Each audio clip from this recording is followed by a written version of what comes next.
So you were good though, right? You guys are good? All right, we can drop slate and tell your mic is up. Ready. Good morning.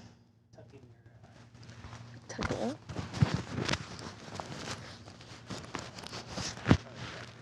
Oh, I'm stuck. Will you get me? That's right here. You mind? Yeah, go ahead. Oh, thank you. Fabulous. Good morning, ladies and gentlemen, boys and girls. It's Monday here. You know you always see me every Monday, nothing new. Somebody said, what's happening over there? Any news on when they may be up and running?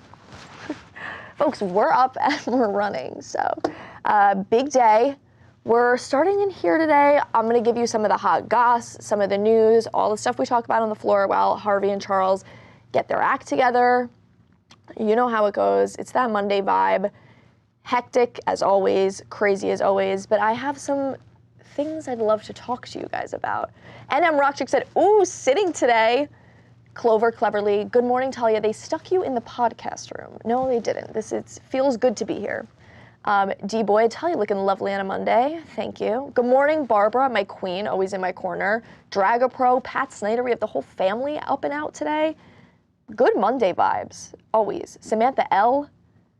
Antonio goes, Talia's corner. Manic Monday. Samantha, oh wow, this is new. You know how it goes. It's always something fun around these parts. I would love to talk to you guys about a couple things.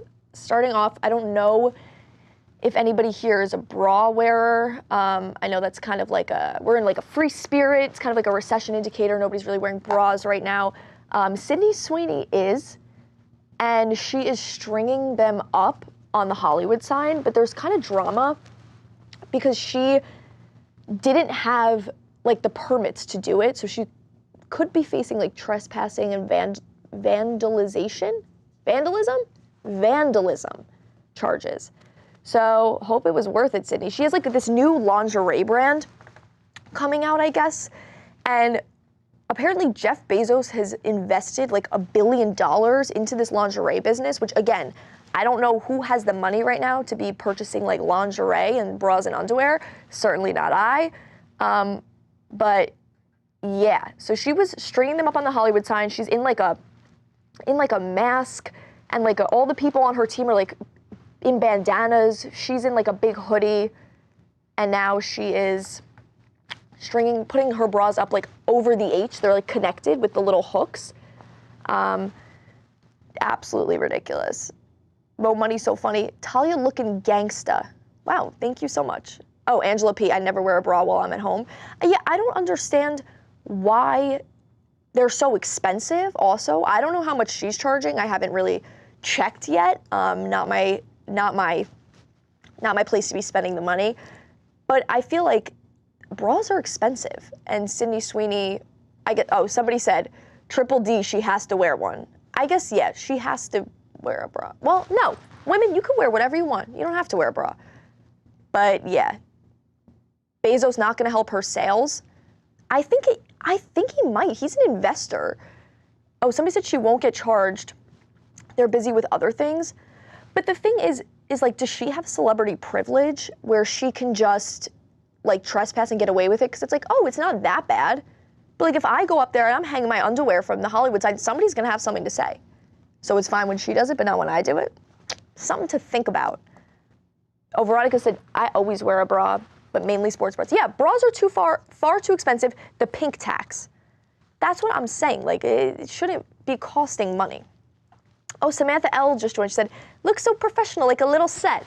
I'm here in the cooking in the stew, as the kids say. NM Rockchick said, I'd be swinging if I didn't wear one. Yeah. Good. Sydney Sweeney doesn't have the right to trash the Hollywood sign. That's what I'm saying. I think because she's a celebrity, she can get away with it.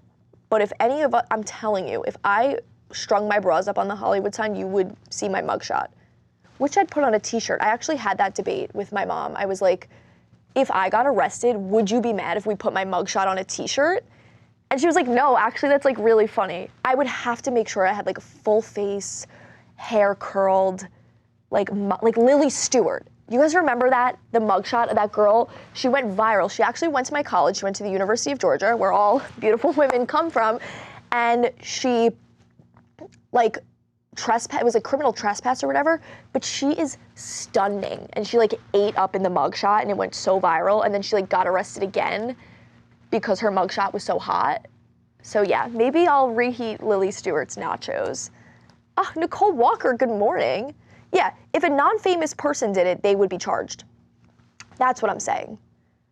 You have not been thrown out of the newsroom. We will be back to our regularly scheduled program when the big cheese is ready, as the kids call him. Lily's mugshot was wild, and then she got arrested again like 2 weeks later. Yeah, she like did it to go viral again. We have this like Instagram account called Athens Mugshots, where they post all the mugshots from Athens, Georgia, and she was on it like so many times, and her mugshot had like 11,000 likes. Crazy. It wasn't a protest like burning bras. This is just dumb. I agree. Burning bras was a big, when was that? Was that the 70s? I don't know. Yeah. Good morning, Diane. Hell yeah. Miss Mo Money's so funny. They did not put me in the corner. I'm chatting with my community, my people. What else do I want to talk to you about today? Oh my God. Wait, speaking of like crazy viral moments like Lily Stewart, I don't know who here watches My Strange Addiction, the TLC show where like people do like crazy crap. There was this woman named Cassie. I don't even know how to like explain this to you. This woman named Cassie claims that over 50 times a day, she puts her hands in her area, up her, parts, can I say that? Up her parts, and rubs it on her neck to attract like natural pheromones so she can meet a husband. I don't know why that is like, okay, it's not. It came out that she was lying about it for attention, but she like is on the show digging in her box and like putting pheromones on her neck. And she was like, oh, I use coconut oil to like help disperse the, like, whatever. Cruising for a snooze, it goes, the vabbing gag emoji. Yeah, they're calling it vabbing, like vaginal dabbing, I believe is the medical term for that. Mo Money, she's an animal. Yeah, take a shower. Oh my God, everyone's really grossed out. It's disgusting. And somebody said her pH balance is crazy if it's pungent on her neck. Yeah, look, it turns out though, it was a lie, and she was lying about it, which is also just as weird. Like, can I let you know, that is just as weird to lie about that. Like, I'm not coming on here being like, yep, I dig in my crotch every day and rub it on my neck. Like, that's not something you just like make up a BS lie about. And she was basically like, yeah, I was doing it for attention because I thought like maybe the right guy would like come around. Girl, work on you. You don't need if you are lying about vaginal dabbing, you gotta work on yourself. As RuPaul once said, if you can't love yourself, how in the hell are you gonna love somebody else? Can I get an amen up in here? Now let the music play. Yeah, D Twizzle, amazing she don't have a hubby yet. Gee, I wonder why. I mean, like, genuinely so horrifying. Vabbing is our word of the day. Oh, who do I have winning the Super Bowl, New England or Seattle? That's honestly a really good question. I think because I'm from the East Coast, I would like the Patriots. You know what? No. I want the Seahawks to win because I saw a tweet from somebody in 2015. Like, the timestamp is literally 2015. Somebody tweeted, the next time the Seahawks will win a Super Bowl is 2026. And you know what? I believe in Twitter, so I'm going to pick the Seahawks on this one. Somebody goes, can we please talk about something else? I'm eating a salad. Sure, why don't we talk about the Super Bowl? Because Cardi B posted the funniest video. She's like screaming. It actually reminds me of, Drewski when he had the dating show and all the women were like running up to him and screaming. It reminded me so much of that. She's like going absolutely crazy, so excited. Obviously, Stephon Diggs will be in the Super Bowl, like huge day for her, I guess. I wonder though, people are saying like, will she perform with Bad Bunny? Is she gonna like be just in the box? Like, what's her deal? I think she's legit. I think she will be on the sidelines, like front row going crazy. I don't think she'll be up in a box. Like, I think she wants the real thing. And then I would love to see her just like come out and perform one song with Bad Bunny. That's what I'm, oh, so upset the Broncos didn't make it. I'm sorry, Monique. I don't know anything about the Broncos, but I love their mascot, so I really feel for you. Yeah, Cardi B was at the game, and then she's on the field. She's in like a Lady Liberty green wig. That's like the best way, like almost King Kylie-esque, like that like minty green. Yeah. Reminds me of Gwyneth Paltrow. Oh, the vabbing. This candle smells like my vabbing. Yeah, that's exactly actually what it is. Oh, I think she might be performing. That would be good. Antonio. Yeah, I honestly agree. I think she has a song with Bad Bunny that's like huge. Yeah, she was on the field after the game. Oh, Monique, she said, Talia, you're my best friend. Monique, I will root for the Broncos just for you. Anyone watching the Puppy Bowl this year, I hear Kitten halftime is gonna be amazing. First of all, I didn't know it was Kitten halftime. That's actually incredibly exciting. But I know I've been hearing whisperings around the office, I'm sure you have all seen, that there's puppies that come in here, like right before the Puppy Bowl. And boy, am I gonna be annoying that day. So tune in whenever that may be. We'll ask Harvey and Charles when they're ready about that, because you know I'm excited. Ooh, oh, I like this. Is Stefan toxic enough to propose during the Super Bowl? I don't think so. I don't know if they're gonna get married. I don't know if that's in the cards for them. Kitten halftime. Yeah, I'm really enamored by Kitten halftime. Oh, good morning, John Charles. Oh, American Idol starts tonight. I had no idea. I haven't watched American Idol, I don't think, in a little bit, but I feel like now, like TikTok is where you see like so many like good singers like get discovered and stuff. So I would be excited to see about that. Kanye, next up on my docket of things I really need to air out with you guys. Kanye took out an ad in the Wall Street Journal, and like he took out a page, not an ad, I guess, and wrote a letter like apologizing for all of the anti-Semitic stuff he said, and basically was like, you know, I was in that car accident like 25 years ago, and it like really messed with my head, and I was like was in a manic episode for 4 months, and I said all of these things, and I understand that, but I think it's like really crazy that he's apologized before and then like doubled down and came out with like a Hail Hitler music video and like swastika shirts, but he's apologizing again. I don't know. What are you guys thinking like it's legit? Is it just another like stunt? I heard he's like coming out with another album too, so like could it be like trying to clear his name for album promotion? I have no clue. Nathaniel Black Jr., straight out the gate, I support Kanye West. You know what?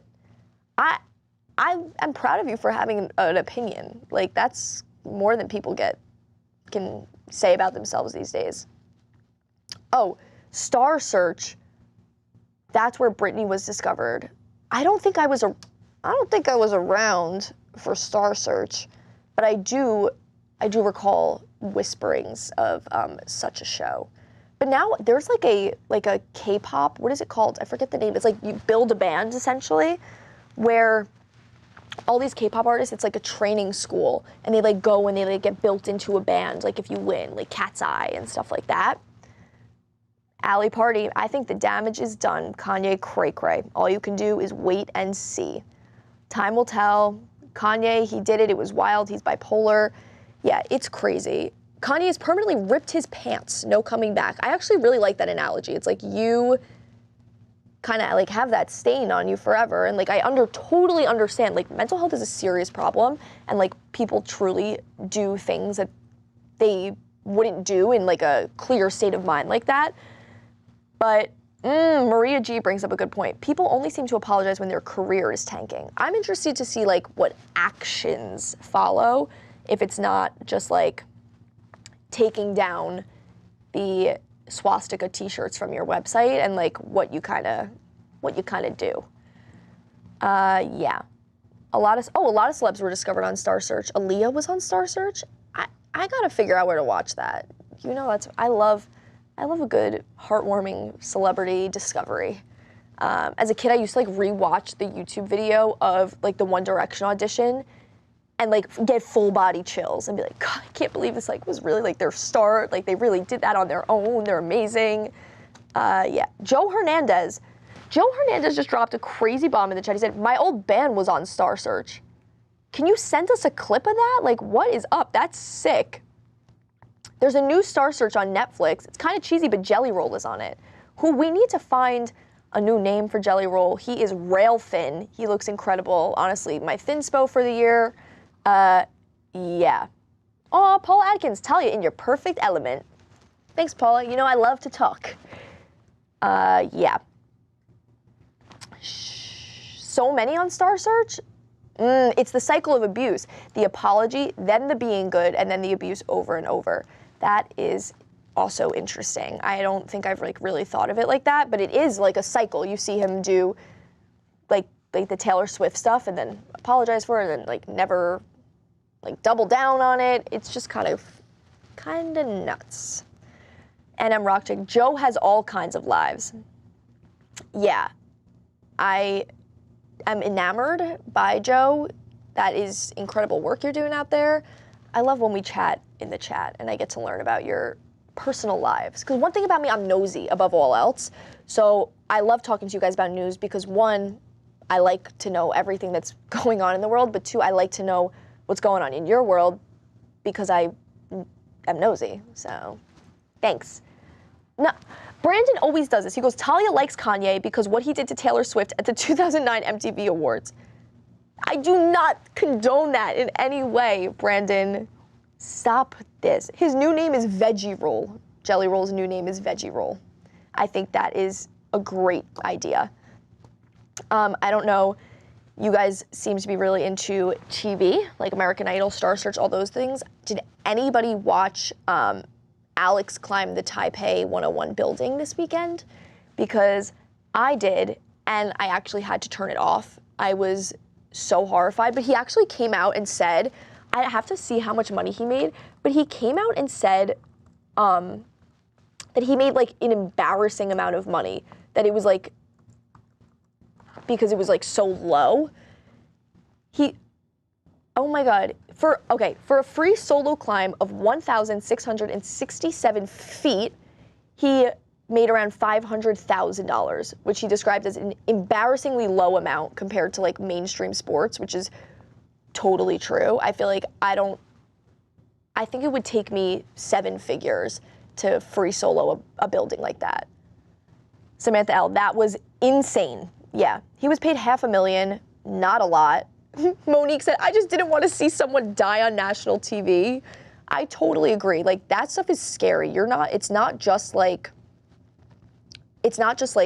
oh, he's a professional, he's got this. Like, there's really something at stake there. Like, there's no harness. Like, you are up there and you're either coming up or you're falling back down. Yeah, Julie, I couldn't watch until it was over and repeating. I have a massive fear of heights. It's like really horrifying. And his wife was like doing the interviews, and I don't know if anybody else thought this, maybe it's just in my head, but I could tell she was horrified, where she's like, yeah, like, I'm so proud of him. Like, he's really like great, and our kids are so proud of him. Like, you really have to, I don't know. If you have a family and kids, do you free solo a building like that? I feel like the answer is no. But clearly this weekend I was proven wrong. And he's like up there taking selfies. I don't know about y'all. That's too far for me. If I had a husband and kids and my husband's like, nah, this isn't enough. I think I need to free solo, just climb an entire building. I think that might be grounds for a divorce, personally. Don the Watcher, hello everyone, TMZ Worldwide. Oh, he climbed Half Dome in Yosemite, and a copycat fell to their death months later. That's what's scary, is now like kids these days, you know, I'm an old soul. Kids these days are gonna see this and think, oh, I can free solo Taipei. You can't, and you shouldn't. Somebody said, we have enough tension in this country already. Nobody needs to be falling off of buildings. I hope he's got a good life insurance policy. Yeah, selfies, I mean, it's like truly one of the most ridiculous things you could do. And I understand, like, adrenaline junkie, like, let's go hiking or, like, ride a jet ski like Harvey. But, like, at a certain point, it's like, I'm getting sweaty just thinking about it. He was into it, said he'd do it for free. But then he said it was an embarrassingly low amount of money. So he is going back on his word. Oh, El Capitan he did, which is, I saw a video of someone who free soloed El Capitan and fell. Like, that's not like something you mess around. Like nature, I don't mess around with that. And a man-made structure too, like, God forbid. I know they had to postpone it too, like a full day because of the rain or like the weather or something. I can't imagine you're climbing this building, all of a sudden it's like really sunny in your eye, or it starts to rain, or like something, like a wind blows. No. That's why I stay sitting down where things are controllable. Yeah, the only adrenaline I need comes from a caffeinated can. Thank you so much. Yeah, we will move into the newsroom. We're doing our little, when I gossip with you guys and we're just chatting and chatting. Just gonna chat over here, and then we'll make our way to the crew, see what they're all up to. It's the usual chaos. Harvey squinting at his desk, Charles standing up, ignoring me. Just classic stuff going on in there. But yes, we will be back in their regular live. Just figured I'd come sit and chat with you for that first little bit of time. We're having some fun together. Maybe he looked down and thought 500K is not enough. That'd be really funny. If he was like, yeah, like I'll do it for free. I'm so into it. He gets like halfway up the building and is like, ooh, never mind. This is not worth the money. I was scared watching the people in the building watching him. Yeah, a bird poops on the climber. Yeah, that's what I'm saying. Like, you can't. I think he climbed. Did he climb down also? He may have flown down. That's like the type of thing I would need to be airlifted immediately down. Yeah, no. Harvey squinting at his desk. Yeah, true. Aquarius season? Oh yeah, it is Aquarius season. Happy birthday to all my Aquarii friends out there. Oh, Alex did his first free solo. Oh, is the movie Free Solo about him? Oh, he's okay, so now he has the wherewithal to be doing this. He's not just some like chump on the street. But if you have a wife and kids and, he rappelled down. He said before it started snowing when he was climbing once. Yeah, I'm getting like short of breath thinking about it. Wait, John Charles' birthday tomorrow. We will have a birthday in the chat. Let's go. Yeah, sign me up. John Charles, Dogman, we'll do some Dogman themed games, I guess. You tell us what you want. We'll do it. Oh no, thank God. They said he took the elevator down, which is objectively more funny. Like, that's so funny to just take climb all the way up this thing and then be like, yeah, I'm gonna take the elevator down. Yeah, hard pass from me. Yes, everyone, tomorrow, John Charles' birthday party. We're gonna get lit, have all your goodies ready. Oh my God, that's gonna be so fun. Ooh, Pokey with a pessimistic take there. Birthday, another day till you die. Yikes. Have I ever been to a Georgia football game? Yeah, I have. I've been to every single one, except obviously now that I graduated. But there's nothing, I used to like crap on football so much and be like, I don't get it. Like, it's not fun. You go to a football game, it will change your mind. I promise you. I made a video about this the other day, right before the weekend. There's this drag queen named Patagonia. Now that we're talking about like El Capitan and Yosemite, it reminded me. Now, her name is Patty, last name Gona, and she is being sued by Patagonia, like the outdoor brand, I'll give you the whole rundown. So she basically said, you know, they came to an agreement, like a trademark copyright agreement, that she wouldn't use the name Patagonia for like commercial, like selling stuff, and she wouldn't use any of their fonts, none of their logos, like none of that stuff. Lo and behold, Miss Gona released a like sticker called Patagonia Hiking Club, and it's like same mountains, same font, whatever. And somebody said, Patty gonna get sued. That is legit exactly what happened. She got slammed with a lawsuit. They were basically like, you said that you couldn't, that like you wouldn't use it for commercial use, and you're literally using our logo and like selling stuff online. But I think the name, drag names are so genius. Like Patagonia could be a real person. But it's also interesting, a lot of people were saying Patagonia is also the name of a place. Like Patagonia doesn't necessarily own the name of a geographical location, but it does turn out that they own it enough that it is grounds for a lawsuit. And they like went back and forth, and I have a copy of the lawsuit, but they went like back and forth. Basically, she was like, no, I never used your logo, I never used your font. And they were like, all right, here's a screenshot of like the trademark you infringed upon. But yeah, it was filed in California federal court. She uses the name on clothing, stickers, and other commercial ventures with directly, the company is seeking $1 in damages. Like they just want the name back. Like it's not a money thing. They were saying that she's been causing like irreparable damage to the brand. So I don't know. So yeah, Patagonia v. Patagonia. I would actually love to be a court stenographer trying to write that out. That has to be so difficult. Even like making a video on it, I was like, Patagonia, Patagonia, Patagonia. It's like, all right, you gotta chill with that. Oh, did I see the influencer who was kidnapped in Mexico? I actually did, and that was one of the things I wanted to talk about today. She is totally, like, it's come out that she's okay, she's fine. She has since been found and like recovered and everything. But basically,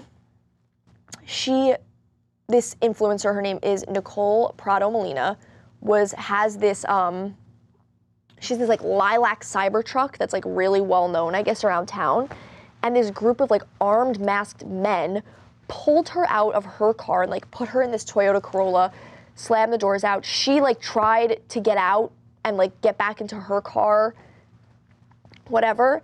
And they drag her into the Toyota, slam the doors, and drive off and kidnap her. And the whole thing was caught on like the Cybertruck cameras, which is nuts. And then it came out, there was like a video of her speaking, like YouTube kind of style, and everyone was like, oh my God, it's like kind of like an almost like a terrorist, like being held hostage kind of video.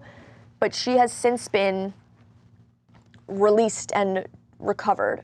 Oh, hey, everyone's saying, hey TMZ, is this K? Is it K? Everyone wants to know who's behind the TMZ today. Yeah, Brandon, she was kidnapped in Mexico.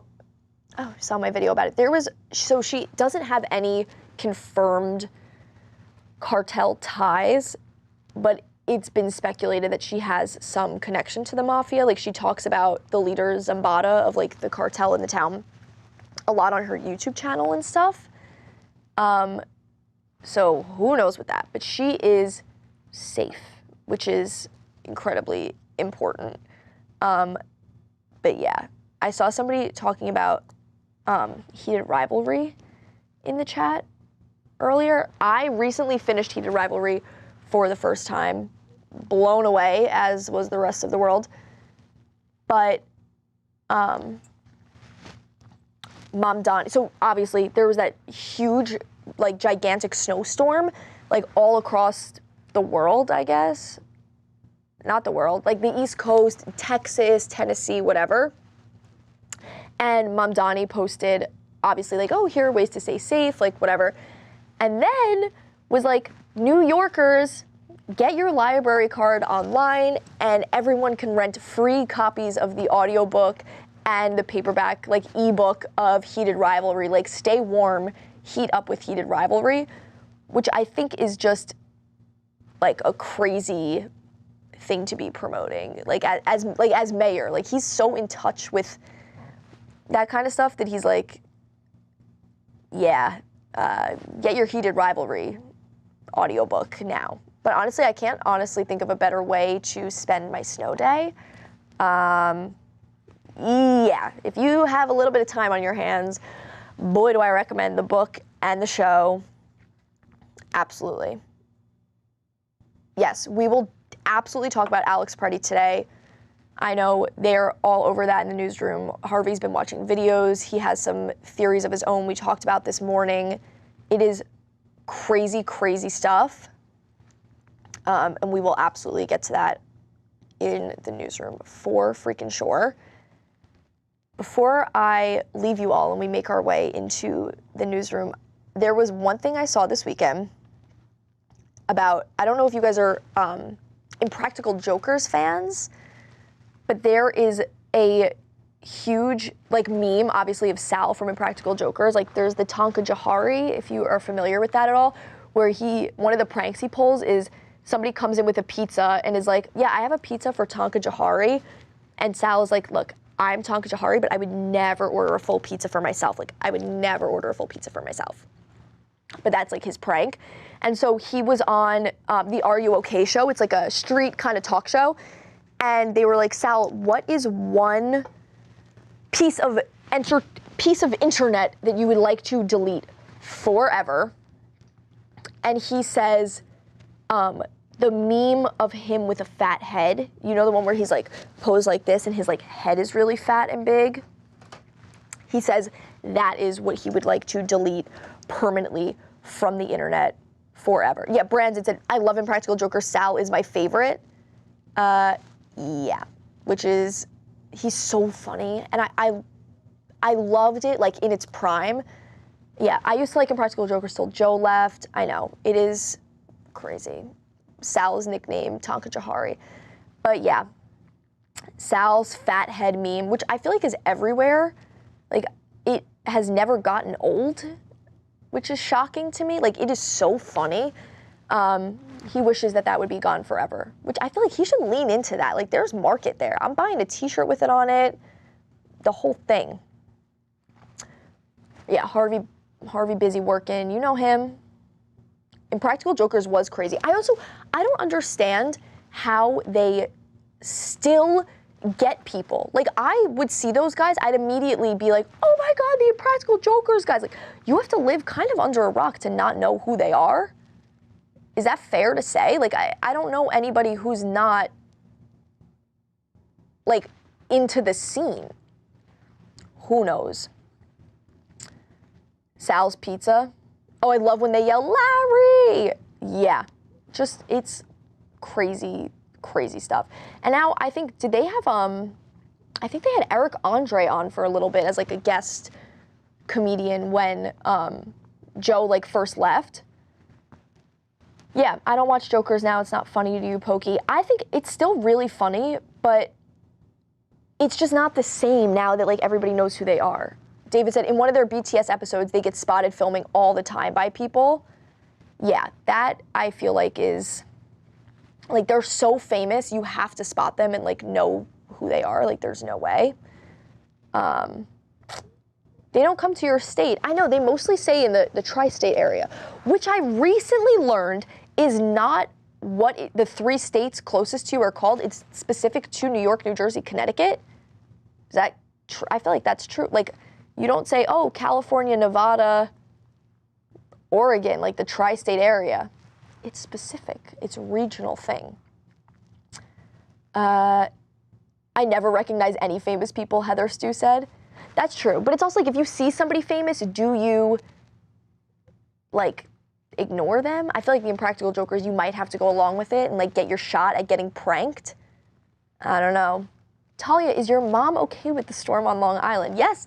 Everybody's at home. I've been getting pictures of Fat Sadie rolling in the snow. I'll show you when we go out there, when we have our handheld, so we can really zoom in on that.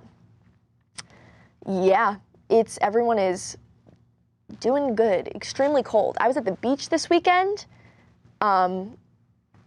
I feel really lucky about that everybody was like, no, because it was terrible and people have no power and people were injured. But I felt pretty good that I was at the beach. But if you are in a state where it is snowing or icy, please be safe and come hang out in LA. Come over here. We'll warm you up at the beach. We'll hang out. But snow day here in Toronto, I know a lot of people were upset. Back to Mom Donnie heated rivalry.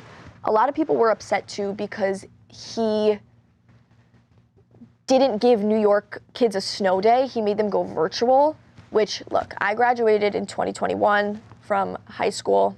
I know what it's like to be on Zoom. Give those kids the snow day. You know what I'm saying? We want a snow day. I don't want to sit on my laptop on Zoom and be working. If it snows here, I'm not coming into work. I'm letting y'all know now. All right? I'm just saying. Oh, are people, if you cannot hear, you might have to refresh. I know a couple people said they have that problem. Click that little refresh button and you can hear me gabbing a little bit more, perhaps. Oh yeah, I'm from New York, Long Island, born and raised, baby. But yeah, why did they change Sal's name to Prince Herb on the show? I'm pretty sure it was actually one of, I'm pretty sure it was like one of his punishments. But and now like they have to call him that. Like I remember Murr had to like get pierced and get his whole head shaved and everything. But yeah, I think it's his kind of vibe. Somebody said, don't let Harvey hear you say that. I'm from New York, you know me. Rochelle said, my son's 25, you guys are babies to me. Don't mess around, that's funny. Yeah, it was a punishment. So he's Uncle Herb for the remaining times, which is ridiculous to me. Folks, this has been incredibly fun. You know I love to chat. I love to talk. I know you guys are curious about what's going on out on the floor. I will take you there. I feel so lucky. Brandon's getting strapped up in his camera. We'll get the show on the road. I love talking to you. I love talking with you. I love talking about Sydney Sweeney's bras and climbing buildings and heated rivalry. And I appreciate you for staying and hanging out with me. And we'll move into the studio. Oh my God, wait, somebody said Sal has the Will Smith son tattooed on his leg. Yes, he has all of those Jaden Smith tattoos. But he does, it's a punishment. He has like all these Jaden Smith tattoos. So our pre-show, this is our little pre-show. We'll be hanging out here in the mornings, just chatting together, kind of like how we do on the floor, but just in a bit of a more controlled environment where we can gossip. Maybe we'll have some fun people pop in. I'll show you some viral vids. We'll really get it going. But every day we will be back on the floor. We'll be doing our regular live. You'll see me fighting with old Harv. And with that, I close my laptop. Brandon. Good morning. Good morning over here now. Now let me pull up all your comments on my cellular device here. Let's see. Wow, look at that. What a fun little, now you get a different angle of the room. I know a lot of people were like, what's up? What room are you in right now? I'm in this one. I'm in our little podcast studio. Shall we? Let me make sure I have my Alani. I will come back for my laptop at a later date.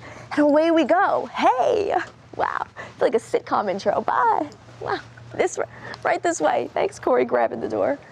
And you're back where you belong, where you love to be, where you're home sweet home, if you will. Yeah, so guys, I promise you, we're so back in business. Thanks, Brandon. That was really sweet. Somebody said the nice broom closet. Guys, it's not the broom closet, it's the studio. We're just cooking in the stew. Oh, Nelly Welly, you do well. It was intimate. I love to gossip, and sometimes you can't say what you want out here. You know what I'm saying? I want to talk to you. I want to talk crap. Too many ears. You know what I'm saying? Come on. Come on. So yeah, it will be me doing the pre-show every morning. You'll get to see my smiling face on occasion. Good morning. What's up? Morning, Twanda. Top of the morning. Top of the morning. Talia is so funny and entertaining. Wow, thank you so much. Did Katie like my Christmas gift? She loved it. I got her a tote bag, like one of those LL Bean totes, with her dog embroidered on it, and it says hot bitch, because that she is. Yeah. Straight up, the Dawn Watcher. Oh, somebody said Charlie's top is so cute. Everyone is in green today. Harvey's in green. Charles is in more of a teal. You'll see even Jona's in green. Everybody's in green. I didn't get the memo. I'm kind of getting FOMO, but you know, it's like really no big deal, whatever. Oh, Drifter, I love seeing your smiling face. Somebody said, TMZ women. Hello, Tawanda. Hello. Oh, okay. One of those mornings, huh? Okay. Yeah, we will be chatting. I know a lot of you guys wanted to hear about the Alex Pretty stuff. Totally, we're going to talk about that today. Hopefully, you'll hear more about Sydney Sweeney's bras. I'm personally enamored by that story. I think it's really something to say, like pretty privilege. Ridiculous. Somebody said I look like Chucky's bride. Wow, thank you so much. I couldn't give you a fit check in there, but today I'm in my thrifted Victorian era petticoat, I think you could call this. A black boot. It's definitely giving like a little gothic moment. My boots. These boots are made. Yeah. Harvey, you ready? Just dancing around. But yeah, we will chat about all the things you want to chat about today. What are y'all saying in these chat? He's ready. I think you're gonna come. Oh, somebody said love Tawanza and Talia. TNT, they are dynamite. It's a good song. TNT. Yeah. There was a lot of the news this weekend was incredibly heavy, incredibly violent, and like really sad stuff. If we do it, just let me know. That's why I think this morning I was excited to bring you guys a little bit of ridiculousness, like stupid things to talk about, so you remember that there's still fun and good in the world, and it's fun to have fun, and it's hard when the world is hard. But we will talk about it because it's important to talk about nonetheless. Somebody said, okay, I see you with the middle part. Not sure I have ever parted my hair any other way. I know side parts, 2016 is making a comeback. Side parts were a big deal. Charles, will you be rocking a side part in 2026? Will I be what? Rocking a side part. Ah. And the crowd goes mild. Thank you so much for playing. What do you think about Sydney Sweeney's bras hanging up on the Hollywood sign? I have very strong feelings, which I will share with you in Strong feelings of attraction. just a few moments when we begin the show, but strong feelings what? Of attraction? Yeah, I did. It's fine. I can't believe Jeff Bezos No, invested $1 billion into that. I don't know about No, that. yes, I do. $1 billion? $1 billion. The number 1 and then the letter B. 1B. Where's that number coming from? TikTok, duh, where all good news comes from. No, I'm just kidding.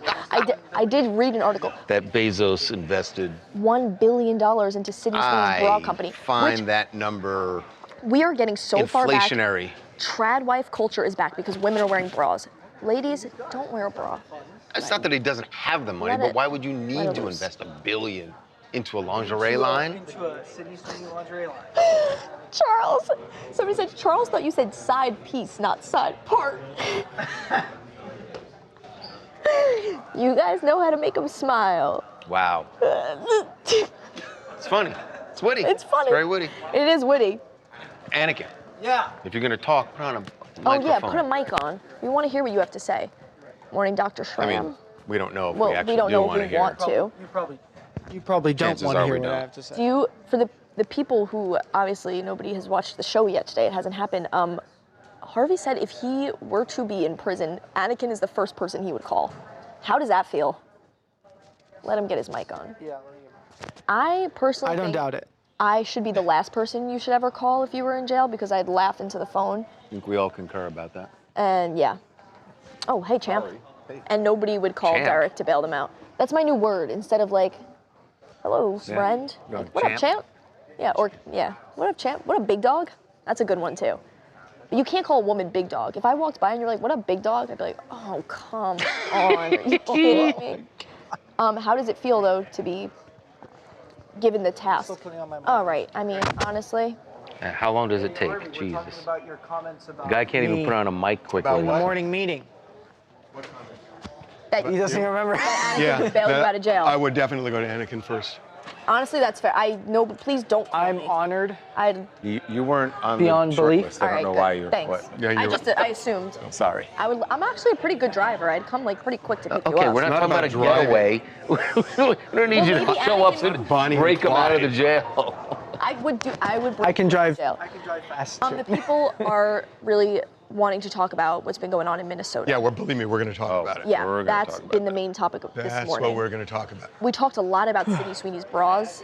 We're going to talk about what we're leading with Minnesota. Minnesota. Yeah. Okay, let's do this. We're going to create a thought starter for you guys, One and then we'll second, talk. Jonah. That's good. Okay? Yep.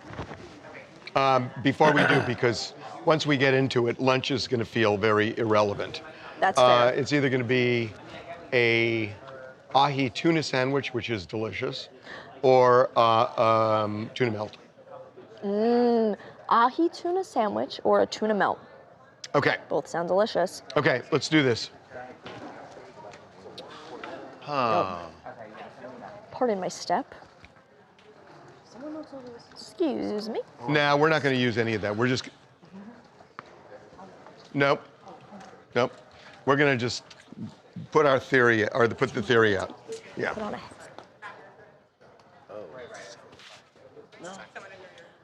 Yeah, it's barely. You're a little low. And I like being um, able to to hear hear what's yeah, he was low in my ear, too. going on, like in the. But, you know. Is that fine?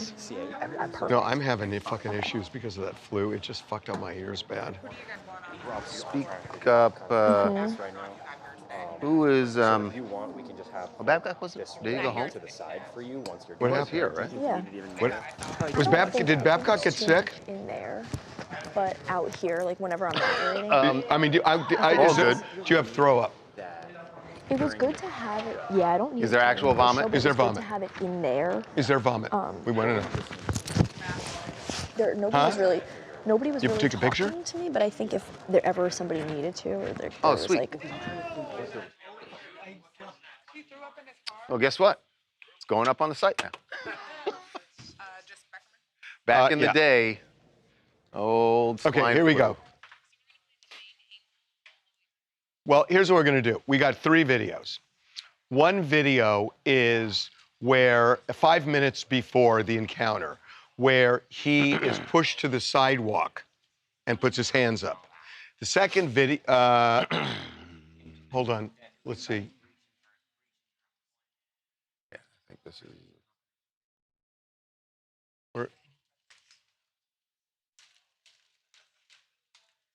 Yeah, that. Okay, that's the first. Yes, cut into it. So that's the first video. The second video is when he is filming when there's a guy in the middle of the street being taken down by ICE. Yes. Correct. Where's that video?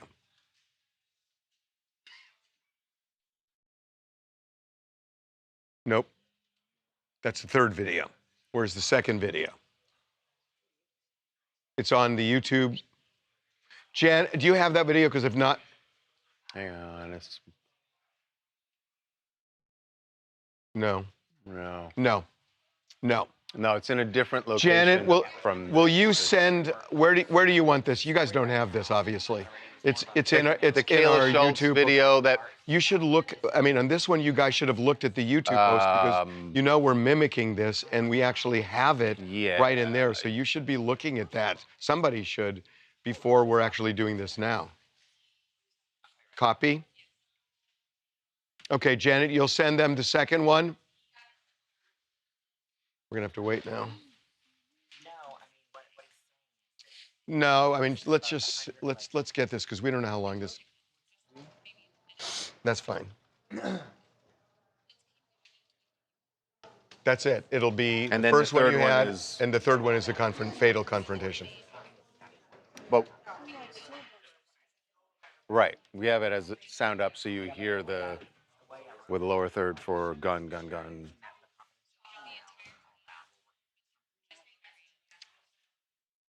Well, we can still talk over it. Yeah. It's fine. Okay. Okay.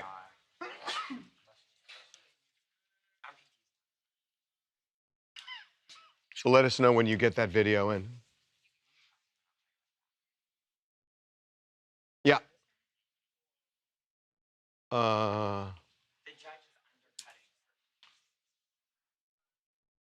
It's first of all, it's not ICE. It was Border Patrol.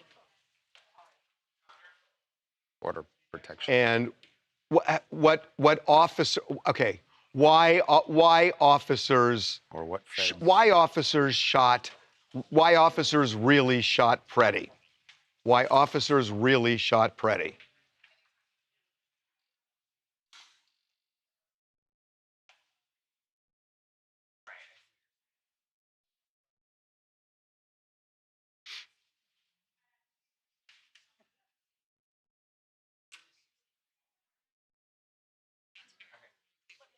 Yep.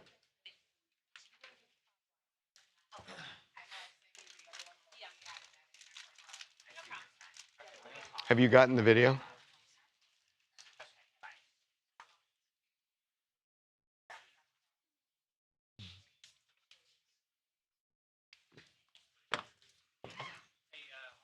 Yeah. Do you want to start moving down Sweeney? Yeah. Okay.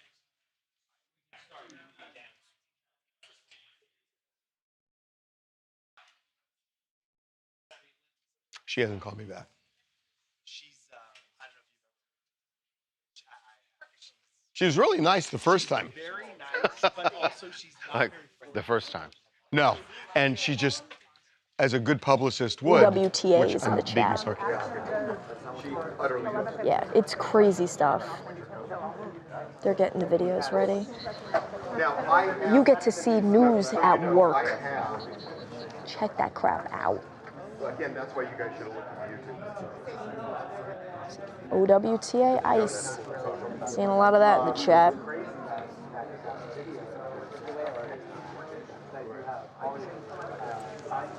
Pretty amazing. Because I registered last night. Oh. I'm seeing OWTA OOM out with their asses out of Minnesota. That's an interesting one.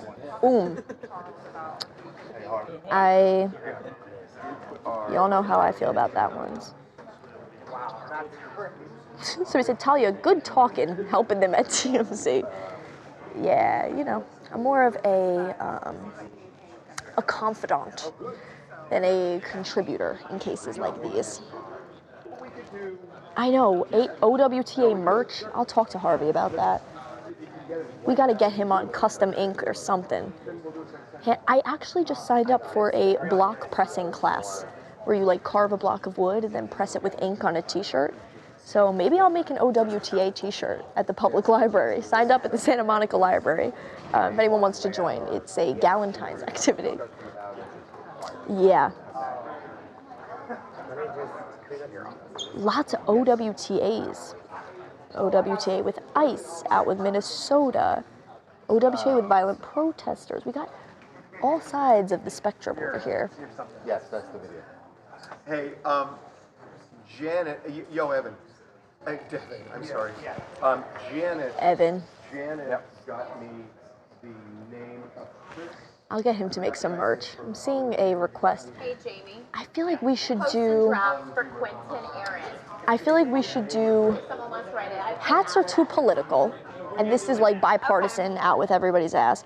I feel like we need something that really says OWTA, like boxer underwear or like leather, like a varsity jackets. I think I should be in charge of this one. This is, Yeah, we know about it. Okay. wow, there's so much. Guys, I'm overwhelmed with news. Let me flag it to them. Jacob, was it you what's- that was working on the housewife? Yeah, take a look around. Look at where this, Oh, Primi just sent some notes for that. wow, everyone's up. Just pointing out that I didn't. Evan, how you doing? Welcome. Oh yeah, we had a dispute this morning about the Sydney Sweeney headline, whether it's double D's, like D-O-U-B-L-E, double, comma, M dash, the letter D. Thank you, Brandon. Yeah. Look, I have a good outfit. I don't always know the correct grammatical structure of things, but it should be the capital letter D's. And it was just the word double. And so we had to do some investigating. But yeah. Away we go. Let's do it. Hey, dropped it. Okay, move off to the side just a little bit. Get out of my. Better yet, on your face. Basically, he's saying, get out of my spotlight. Yeah. Yes, I'll move over here also. That was exactly. There you go, sir. Is that better? Yes. Let me just. That's what he's looking for. Okay, here we go. Okay, let's get this done. Here we go.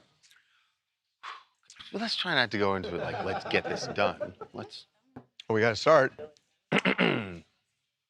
Welcome to TMZ Live. There has been so much talk over the weekend about what really happened on the streets of Minneapolis with Alex Preddy, who was gunned down.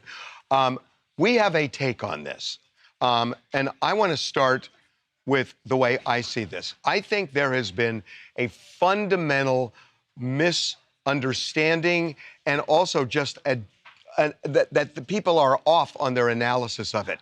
The Trump administration is saying there was a gun. He brought a loaded gun. The reality is the gun is almost irrelevant because until a second before the shooting, I think the video and the witnesses show that the officers had no idea that Alex Preddy was armed.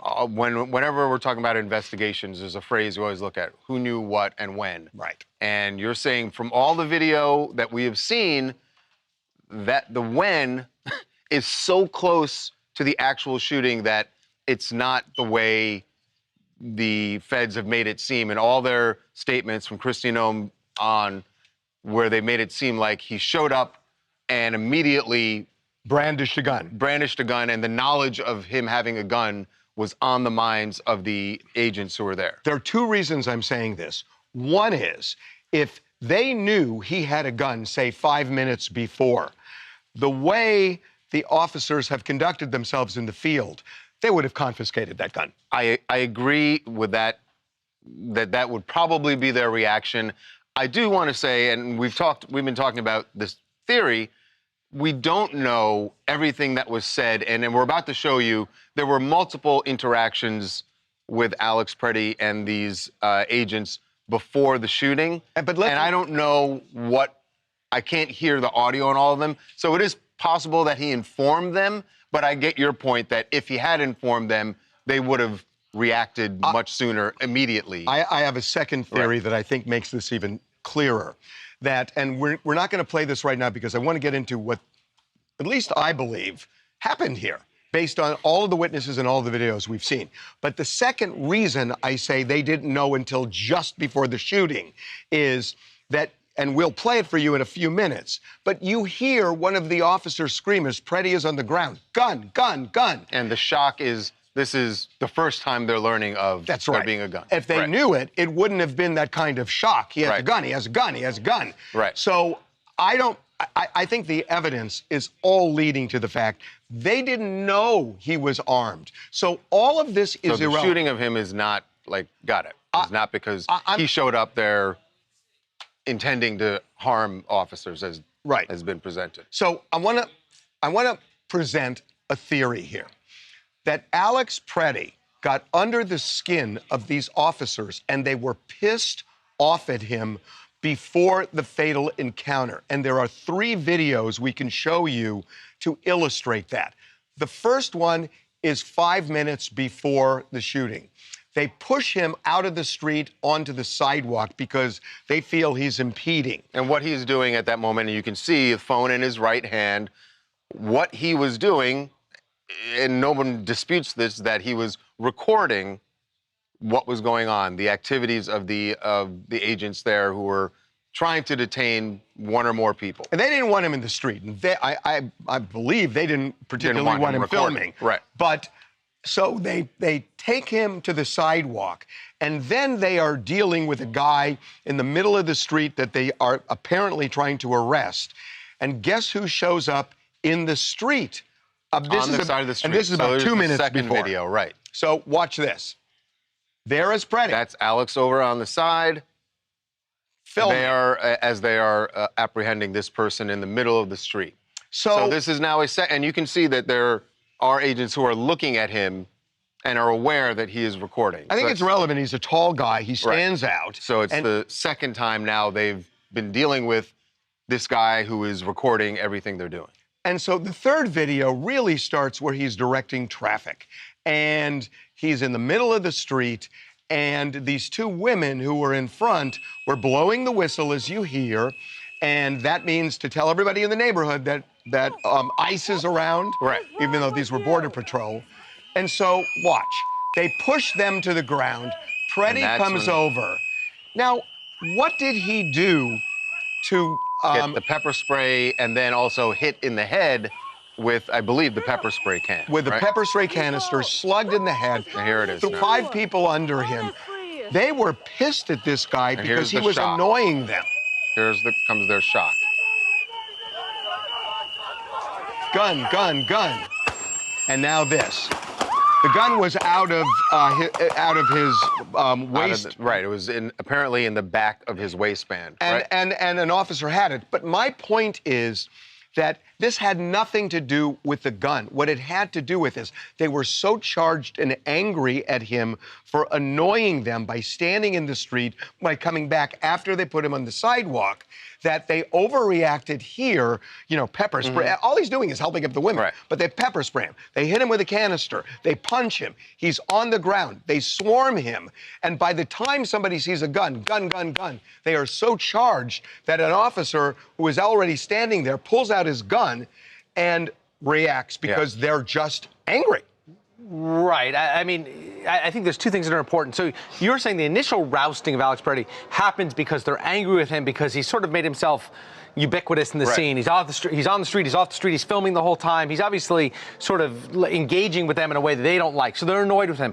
So then they get him and they try to tackle him. And at some point, what we hear, they discover he has the gun. Now that can obviously elevate a situation really quickly and can lead to deadly consequences that can, in some cases, be justified by the officers taking lethal force. But here they deholster the gun and they grab it. Well, no, but you got to make one other point. Yeah. That the officer who fired the first shot is looking down at Pratt. Yes. There is no point at which Pratt is holding the gun. No, his hands are actually on the ground. His hands are on the ground. Right. So they discover the gun. Presumably a shirt comes up when they're on the ground with him, and they see the gun. An officer takes the gun out. So when he's saying gun, it just means I found a gun. And they immediately disarm him upon learning there's a gun. But the guy who's pointing down at Pratt with a gun, is he thinking, oh, it means he's going to shoot us? But they're also charged because they're so angry at this guy that the gun was not why all of this happened. Right. Yes. It's that they were pissed off at him because he was in the street filming. The one part I will disagree with is that the gun does matter in that last second. In the last second, yes. In that last second, it matters because, and again, I hope that there is an actual independent investigation that gets to the bottom of this. I hope, I'm not holding my breath though, that you don't know, what we don't know is the guy who fires the first shot, does he fire it because he didn't see the gun taken away from Pratt and he's just reacting because people are yelling gun? He's looking at his hands on the pavement. Right, and if he's looking at that, then that's poor training, right? Maybe more than poor training. Or an intentional act of anger. I mean, look. Then you're talking about a homicide. All Right. I'm Then saying, we're talking about all I'm homicide. You're saying talking is homicide. this whole thing was predicated not on Preddy bringing a loaded gun. It was predicated, the anger was predicated, the annoyance was predicated on Preddy being all over there with a camera, and they were clearly pissed off at him. Yeah. Right. And so this concept where Kristi Noem and Greg Bavino and others are saying, well, he came to the scene with a loaded gun and therefore this is what happens. The officers had no idea until 1 second before, 1 second before shots were fired, that there was even a gun. So all of that, in some ways, is irrelevant, but you see how the snowball got bigger and bigger and bigger. Absolutely, you do. And you wonder if him bringing a loaded gun with a permit in a permit carry state is relevant at all anyways. Yeah. I'm Andrea from Charlotte, North Carolina, and I think just looking at the videos, I think what we are seeing is what we have seen over and over in Black and Brown communities, where we have people in these positions that are unfit, and they're nothing more than temperamental man children who have guns, and they're using it anytime someone actually has the audacity to question their authority or exert their rights because they think that they have autonomy to do whatever they want to people and brutalize them. Prior to him being shot, they brutalized him by spraying him when they had absolutely no reason to. All he was doing was defending a woman who they were pushing for filming. And it's just ridiculous. You know, it is remarkable as we're talking about it that the federal agents that they didn't think that of all cities that you go into, in Minneapolis, a place where 6 years ago, 5.5 years ago, everyone learned that if you don't record, the fact that so many people recorded what happened to George Floyd is the only reason that there was any accountability there. So in that city, they're going to record whatever you're doing. And it pissed them off. Yeah. A lot of people in the chat are saying, do you think this will change anything? No. It's really... No. Now, again, there's going to be an investigation. It's very clear how the federal investigation is going to go because they've already reached their conclusion. They reached it an hour after shooting before they saw any video. But the only I know why you're saying that, and I don't disagree.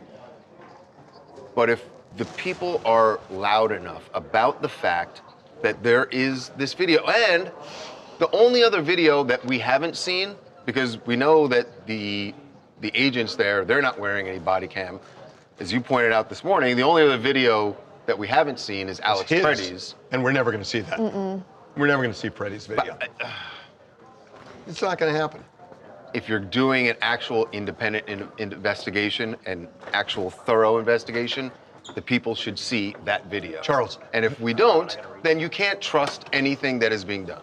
Well, why would you trust what's being done? Why would you? And look at the backdrop.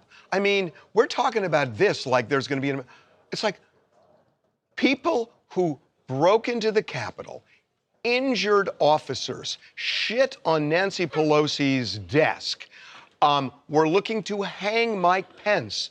They are now patriots who got pardoned. By the way, why are you thinking? Just a side remark, because you brought that up. I heard, in particular, Bonivo this weekend repeatedly saying that he showed up at a riot with a gun. Right. They're very quick to use the word riot now. Yeah. But they were very upset when you used the word riot to talk about January 6th. That wasn't a riot. Those were American patriots who were protesting. That's just the beginning. That was protesting, but I mean, Donald Trump embraced Kyle Rittenhouse, who came to a protest against the protesters with a weapon that he brandished and shot people with, and Donald Trump embraced that. And so you can't have it both ways. I mean, you just keep... Apparently you can, unless someone's in Congress stand up to the executive branch. And a few of them have. We'll see. I am so cynical right now. I am so cynical right now. It's hard not to be. Somebody said there is such a double standard with the rule of law right now. But forget about the rule of law. Let's just talk about truth. You can't forget about the rule of law. Let's just talk about, like, admitting that you make a mistake. You know, it's like, okay, they said that he was there to assassinate officers. That's clearly not true, but they're not backing down. They say that he was brandishing a weapon. That's not true, but they're not backing down. So you kind of look at when what you want is the first measure of accountability would be to come out and say, you know, in the fog of war, we got some incorrect information initially, and we've since seen otherwise. But that's not going to happen. But here's why I'm laughing at this almost, because it's very clear what all those officials are doing. And if it wasn't clear, it was certainly clear to me last week when Donald Trump was repeatedly referencing Greenland but calling it Iceland. No big deal. That was a mistake. But the press secretary would say it's not a mistake. He's looking at a country. It's technically right because it has a bunch of ice. It is land, and there is a bunch of ice there. That is the most ridiculous thing I've ever heard. That's how far they go, not to say we made a mistake. So what do you expect here? What do you expect? What do you expect? People saying, how could you be ICE agents and be so afraid of a gun after spraying mace in the guy's face and being beating that many people up and being so violent? What would make this guy videotaping you put you over the edge? To be fair to decent law enforcement officials, when they're dealing with a suspect and suddenly there's a gun that they didn't know about, that raises the level of concern and danger for them. That doesn't mean that you automatically start shooting, but it certainly does raise the stakes for them. And where is the protocol? Because there is protocol with law enforcement. Usually they don't say gun, gun, gun. There are codes they use where they'll say gun, and it's clear, as opposed to like alarm, gun, gun, gun. But also, he's watching. The guy's hands are on the ground. There's he is not holding a gun. And if the level of anger were not as high as it was, maybe, well, first of all, he wouldn't have been on the ground in the first place. Without the level of anger. Without that level of anger. But this had nothing to do with him having a gun, why he was in that position. And that's all I'm saying. It had nothing to do with that. He was on the ground where the officers were totally unaware there was a gun. They did it for a different reason. And the reason was, Freddie's a pain in our ass. And that was the reason, I think. Somebody else said, anger is a sickness, and they are all down with the sickness.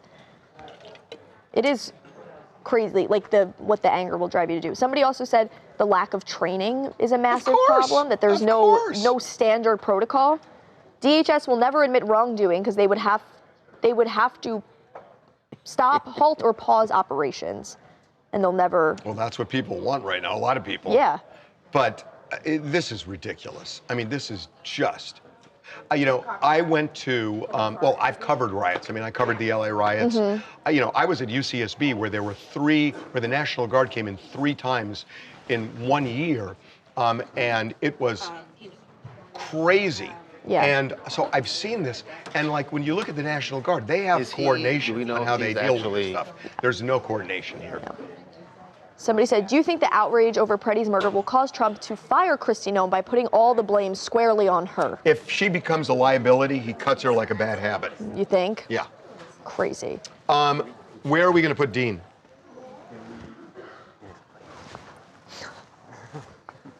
Let's just play this out. I agree with you, but we can do either C or E on this. Hey, Dean, it's Harvey and Charles. How you doing, man? Dean? Yes, sir. I just heard you now. I just said hi. And how are you, Harvey? What the hell, dude? Do you age? I will come through this Zoom and hug you. What the hell? Life is good in Henderson, Nevada. Dean, he just wants you to say it back to him. No, believe me.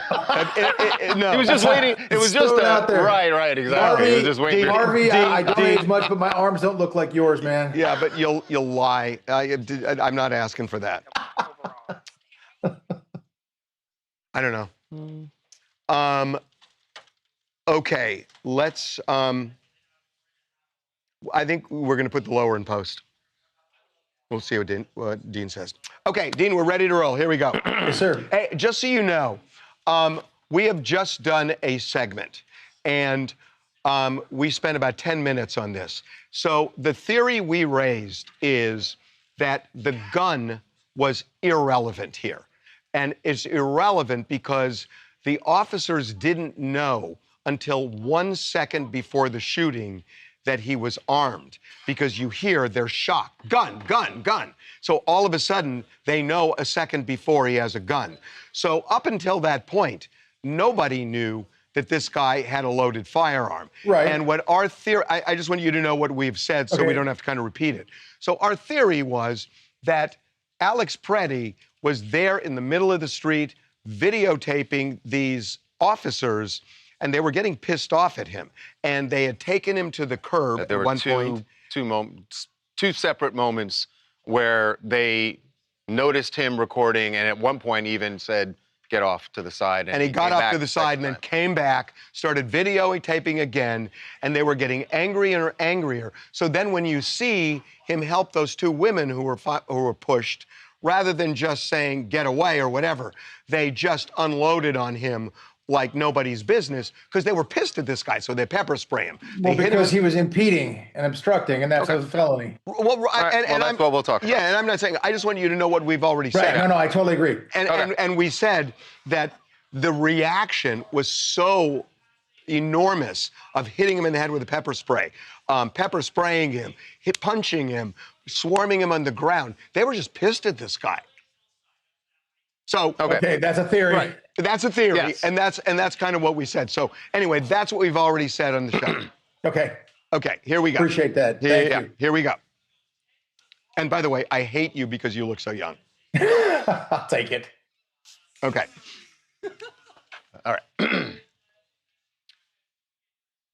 Well, there have been no lack of perspectives of what happened in Minneapolis, and we've seen every angle that is at least available to us at this point of what happened to Alex Preddy and the actions of the agents who interacted with him immediately before the shooting and then during the shooting. One perspective I haven't heard yet is someone who is very much an advocate for ICE and in fact showed public interest in joining, though I don't know if he ever actually did. That would be Dean Cain. And he is joining us now to talk about Alex Preddy and this incident. Dean, welcome to TMZ Live. Appreciate it, Charles. Thanks, Harvey. I am an honorary ICE agent, and I'm in the middle of some of my training now. I've written, produced, and directed a couple movies in between my initial training, and now so they're giving me some leeway and some time to complete these films. But I will complete and become a full ICE agent, without a doubt. Okay. So, we've already talked about kind of a theory we had. And, let's go to the moment where you see Preddy trying to help up those two women who were pushed down.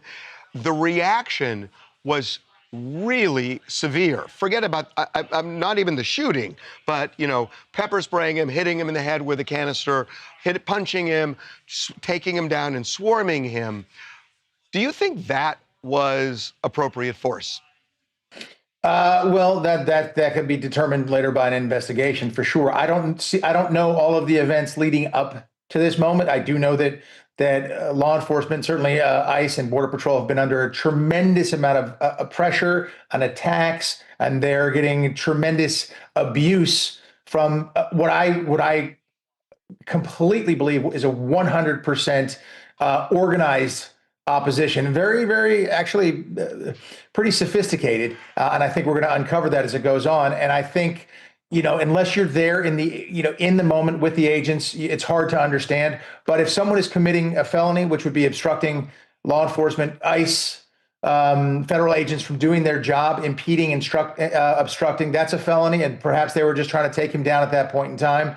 And I can't say the reasonableness, the reasonable use of force. You're a lawyer, Harvey, so you'll be able to, argue with that at a certain point in time. But he certainly wasn't there just being a peaceful protester. And it was a very bad idea to engage physically with federal law enforcement while armed. So, Dean, you said that he was impeding them. Is recording the actions of Border Patrol agents or ICE agents, that's not impeding, though, right? No, that is that's not. That is a legal Fine, thing wonderful. that you can do, and as we've seen Encourage for a lot it. of It's reasons, wonderful. should be done. Yes. I didn't see anything that, in the videos we've seen, I didn't see Alex doing anything other than that until he stepped in between the He agent. just said Hold it. it. No, but so the agent had shoved again. The women who were shoved, there's no report that they were attempting to arrest them. They were shoving them because they were recording. No, So they were probably when shoving Alex- them to clear them out of the road or to stop impeding. Usually it's a targeted enforcement. But they were recording and then they were shoved. Let's say you're right, and I think you are, that they were trying to basically get them out of the road and they pushed them. Whether they pushed them too hard, I don't know. But they pushed them. Okay, but if they do that, why is it impeding the officers to help them up off the sidewalk? Why is that impeding anything? I have to look at all the footage and see all the body cam. Let's play the video. So watch the video and just help us out. Where do you see him impeding the officers when he is trying to help these two women up from Well, that's a problem right there. Helping the women up? No, being in the street. But that's not impeding. Maybe he shouldn't be there. That is impeding if it's law enforcement. But it wasn't law enforcement he was blocking, though. They weren't interfering. It's hard for me to see. It's so small there. Right. Does he put his hands on law enforcement at all? No. I can't see that. No. His hands do go up, Dean, after they grab the pepper spray and he's hit in the head. Then his hands go up. But even then, I mean, is that him in the street right there? Himself. Yeah, it's him in the street, and then they take him down. Well, your argument could be right there. He's impeding right there. I don't know which cars those are. I don't know what's going on. I don't know what this targeted enforcement is for. But, he could be impeding at that moment right there. It's hard for me to tell at this point.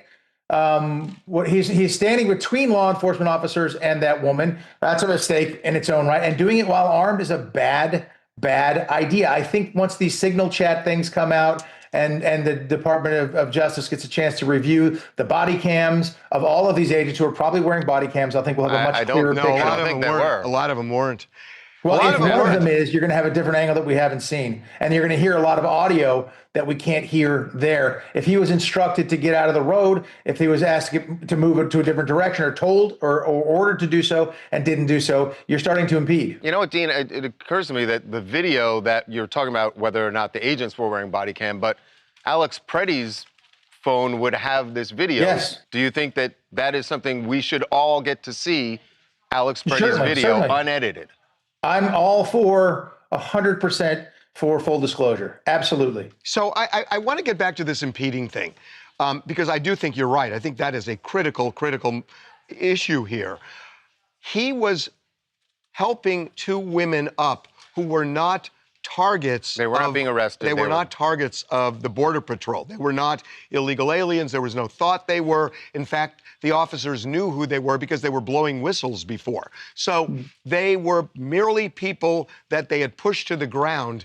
By trying to help somebody up, how is this impeding anything? I don't understand that. How many times had he had communication with law enforcement and officers before that moment? Why was he standing in the street? There's a lot of questions that need to be answered. He may have been impeding. He may have become himself a target just for standing in front of. Maybe he was standing in front of ICE vehicles. I don't know, but there's an awful lot of that. And the truth of this is, it really falls on the shoulders of Governor Walz, Mayor Fry, and all the city and state officials who are not cooperating with ICE and who are calling them Gestapo and modern day Nazis. That rhetoric is emboldening people, and they're telling them to fight them in the streets and do these things. That is the root cause of the problem. Sanctuary cities is a big part of it. Let ICE come and get these criminals out of jail. Just so you know, I just want to set the record straight here. I have never heard the mayor or the governor say fight them in the streets. I never heard. Fight them in the streets. Fight them. Fight them. I want to see yes, that. I've heard that. I've seen clips of it. Well, not fight Put your them in the minions on streets. it You and said they'll show fight it to you, them in the Harvey. streets. You said fight them in the streets. Fight them. Fight them in the streets. Yes, I've heard that as well. By the mayor and the governor. I've heard him say fight them for sure. Whether it's in the streets, I've seen so much rhetoric coming out of that side that it's shocking to me that they won't cooperate with law enforcement. And then speaking of Rhetoric. what do you think of Kristi Noem coming out and saying, right out of the gate, before seeing any video, he was brandishing a gun. You have Bavino saying that he was trying to massacre officers. You have Stephen Miller saying he's a domestic terrorist. This is within an hour or so after the shooting without any video. What about that rhetoric? I honestly don't. I'm not aware of that rhetoric, and it doesn't sound like it's helping tamp down the temperature, but I don't know specifically what they were referring to or what information that Kristi Noem has. Obviously, I will be working for her, so but I do believe in her very much. Maybe that was I didn't see any brandishing at the time, but I've only seen a few videos and I haven't seen all of the stuff. And so look, I don't know. I don't agree with overblown rhetoric on either side. Yeah, I hear what you're saying, and. Look, Dean, to your credit, you've said like you want to see full disclosure 100% of this video. It's, I'll say this, Charles, as someone who does carry a weapon often concealed, if I have any interaction with law enforcement, I immediately want them to know that I am carrying a weapon. I have a badge in my pocket. I'm a law enforcement officer. I will show my hands. I don't want there to be any misunderstanding because that's a very tenuous situation. These officers are wonderful, fantastic, lovely people. I know so many of them, and they are under so much pressure and so much attack through the media, through Governor Walz, through Mayor Fry, through elected political leaders. I don't know what the lieutenant governor is doing there in Minnesota. I've seen a lot of things online recently saying she was involved in the signal chat things, and I don't know. But I do know they're attacking, hotels last night where they think ICE people are staying. They think anybody who is ICE is driving through the area. They pull them over and they use pretty forceful language, and they ask for ID and things that make no sense for citizens to be doing, trying to identify them, putting them in databases, doxing them. This behavior is going on. So these officers and agents are under incredible pressure. And the last thing you want to do in a situation like that is have a firearm, be in that situation, put your hands on law enforcement in any way, shape, or form because you're asking for trouble. But a firearm that he was legally permitted to carry. Was he carrying his ID? Under his Second Amendment right? Was he carrying his ID? Well, Dean, if you get in a car accident and for whatever reason you don't have your driver's license, it doesn't make you liable. No, it makes it illegal. It makes you not able to get. But Dean, they never got to the point of saying, "Let me see your ID." I know, but he's there with again. It's dangerous. It's a dangerous game. They didn't know it until 1 second before the shooting. If you're an officer and you hear gun, gun, gun, and you're in the middle of a tussle, that's a problem. Well, but wait a minute. But should you look to see... who is the problem? When you say gun, gun, gun, shouldn't the officers be coordinated enough that there is a difference between the person on the ground brandishing it and an officer who has already taken it away? Shouldn't they have the responsibility of coordinating before they shoot? Harvey, you know how fast these things happen. It's Graham versus Connor. It's a Supreme Court case. It's about the reasonableness of what a reasonable officer would do in the same circumstance. And that's going, and it's not 2020 But hindsight. I'll give you the answer. There are a lot of police departments that have protocol with what they say in a situation like this. Sometimes you say gun as opposed to gun, gun, gun in a shocking way to distinguish between somebody is about to shoot you and they've disarmed a suspect. I've been part of 4 police departments, and I've never heard that specific change. When you see a weapon and you're in the middle of taking someone down who is resisting law enforcement. By the way, he was resisting. His hands were on the ground. Put their hands on you. His hands were on the ground, and he was... No, lay flat. Put your hands out wide. If you have a weapon on you, there's no way. He couldn't. He had 5 people on top of him. Yes, he can. He had 5 people on top of him. Well, Harvey, this will be legislated in the court of law. It'll be seen, and we'll be able to go through it. But right now, I don't agree with that. But I hope what you just said does happen, Dean. If it doesn't, if that doesn't happen, if there isn't an independent investigation, if it isn't adjudicated in a court of law, How that's our system. It has to be. How should we feel as Americans if that doesn't happen? Well, it has to be reviewed and looked at, and it will happen, as far as I know. I don't think that there's any chance that this won't. It's certainly got enough high-profile attention on it from you guys and others. So I'm sure that it will be looked at and adjudicated and dealt with. I'd be shocked if it wasn't, and it wouldn't make sense to me. I'm for full disclosure, and I don't think these officers got up that morning and said, "Let's go shoot some anti-ICE agitators." I don't think that's the case at all. They don't want the situation. They want to go home. I gotta say, Dean, I certainly don't agree with a lot of what you're saying, but what I do believe is you're really a fair guy, and I hope you do get more involved in ICE, because I think a voice like yours, honestly, where you're searching for truth, I think is badly needed. So I really mean that. Well, if that becomes my role at ICE, I'd be very happy to take it, because we don't, the ICE agents are wonderful people. They don't want to have to shoot somebody. Their job is to go get bad guys, go get pedophiles, murderers, rapists, and take them and deport them. They're here to enforce the laws that Congress put on the books, and they shouldn't be vilified like that. This is a horrible tragedy. I think it's an avoidable and very regrettable tragedy. I'm sorry this happened. It's terrible. I feel horrible for his family, who I understand had told him, don't confront, don't agitate. But you never know what's in someone's heart or what happens in those circumstances until it takes place. And hopefully we will uncover that 100%. Okay, Dean. All right. Really appreciate the time. Appreciate you guys. Thanks, Charles. Thanks, Harvey. Thanks, Dean. Dean, that was great. Thank you. Thanks, Dean. No, I appreciate it. I love that there's people able to, have a dialogue that goes back and forth and be respectful. I don't think we have enough of that. And too often we're villainizing either side. And I just think that's regrettable. Well, we are honestly thrilled you came on, because your voice is important. Yeah. Thank you. Appreciate it, gentlemen. Thanks, Keep guys. working those arms, Harvey. And Charles, you always look good, so forget about it. Thanks, Dean. Thanks for throwing that in at the end. We did. Not sure we've spoken since, oh my God, I guess I know this guy. He just gave me, he asked for my A lot of people in the comments fired up after that one. The people are hot. Somebody said, yes, all people have blessed me, and that's not in money.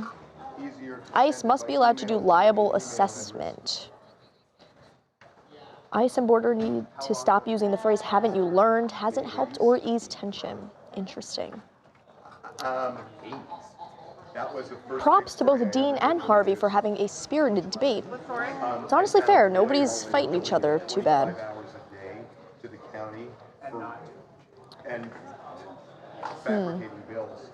Somebody said, sometimes you say gun, not gun, gun, gun, gun, gun. Yes. Ask Dean what legislated means.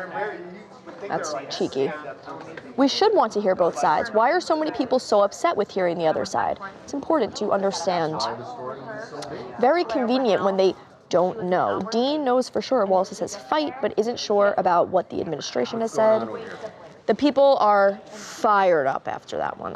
Some people are saying, it's really nice hearing a spirited conversation between two people from different sides. A lot of people saying Dean is an idiot. They strongly disagree. Somebody said, very convenient when they, quote, don't know. Dean knows for sure Wallace has said fight, but isn't sure about what the administration has said when Harvey brought it up. I thought when Dean said he didn't hear anything that Kristi Noem had said, maybe that's true, but Kristi Noem was the first person anybody heard talking about this. So if he hadn't heard that, it's weird, but. Somebody also said, if you don't have a driver's license and get pulled over, you get a ticket and have 30 days to show the court you have a valid driver's license, and then it's dismissed. You don't get shot or arrested. To Dean's point, and we talked about this, if Alex Purdy showed up and after his first interaction when they told him to go over on the side of the street, if he had said at that point, and that's what I was saying to Harvey, is I don't know because I can't hear audio on that particular video. Did he say, as they were backing up and he's recording them, hey, just want you guys to know I have a legally permitted gun on me. I'm just letting you know that so there's no surprise. I don't know if he said that. I certainly didn't see that. But to Harvey's point, if he had said that, they would have taken him down immediately. Yeah, agreed. Or taken his gun. Or at least said, all right, turn over the gun so we can see your permit and everything. It seems like the kind of thing that those agents would have done. Yeah. Somebody said, so now the people obsessed with the Second Amendment are saying you are not allowed to carry legally owned weapons. Well, they're saying you can unless you're going to be somewhere where you know there's going to be law enforcement. In other words, don't have your guns when you're around law enforcement, even though the whole point of the Second Amendment is you have the right that you are to armed in case of, to arm yourself against the tyrannical government. Which That's interesting. So is he going through people training? may see ICE as He is going through training to become a true ICE agent? Yeah, he says he's still going through the training. So that was also interesting. I didn't. That is interesting. Someone said they just took a shit and named it Dean.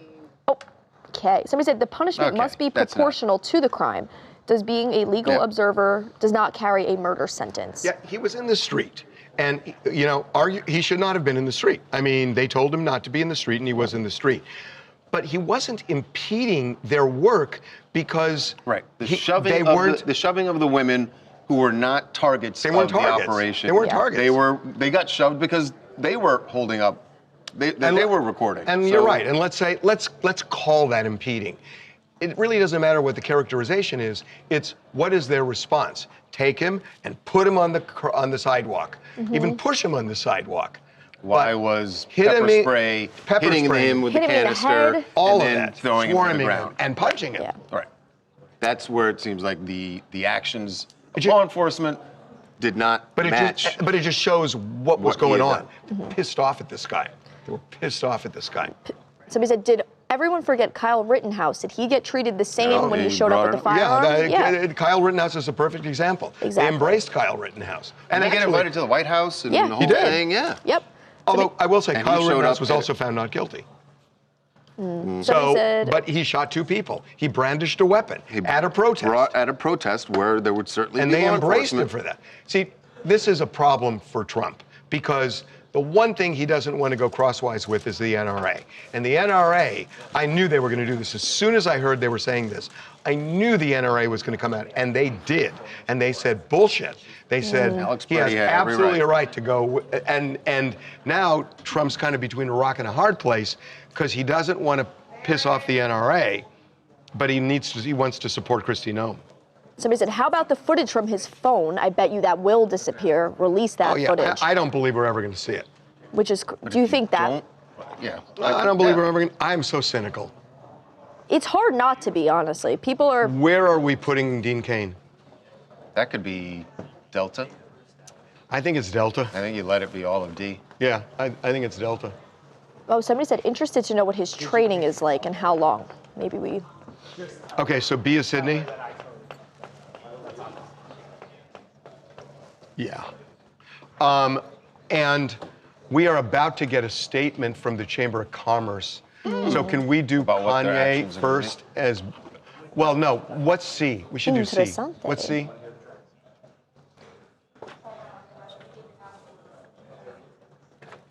Okay. People are quoting the Constitution. B2. A well-regulated Kanye. militia. It's just, that's okay. We just don't know how long Sydney. Okay, well, we'll do Kanye for like 3.5. How's that? Okay, Kanye. What's the name of this guy? Charles Jr. Kanye. Steve Nissen. 25 years ago. Harvey, your lunch today will be an ahi I tuna lost sandwich. touch with the reality. Oh my God! Finally, you guys! You finally came around, Let's not you guys. excuse what I did, though. Just I'm not a brighten Nazi. Oh things my! up. I know. I gotta pick. I gotta pick something. I gotta pick Jewish. something gnarly. Well, no, I like tuna melts. Tuna melts are good, but not in the Hallmark. office. Not in You the gotta know and your it's audience. a hot tuna melt too. Ay, ay, Are ay. tuna melts always hot? Yeah. Okay. Oh. Here's what I'm gonna do next time. Are they always ahi hot? tuna sandwich. In order to ahi melt. tuna or a shit sandwich. How would you get the So melt you gotta do like a fillet without of the heat? fish. Hot tuna just sounds. Okay. Can I have a cold Shit sandwich? All right, Charles. Spam and Velveeta or an ahi tuna. Ay, ay, ay. You know the people want to see you eat something disgusting. They're gonna pick whatever the grossest thing on the I menu. know. Nah, they didn't pick the tuna melt.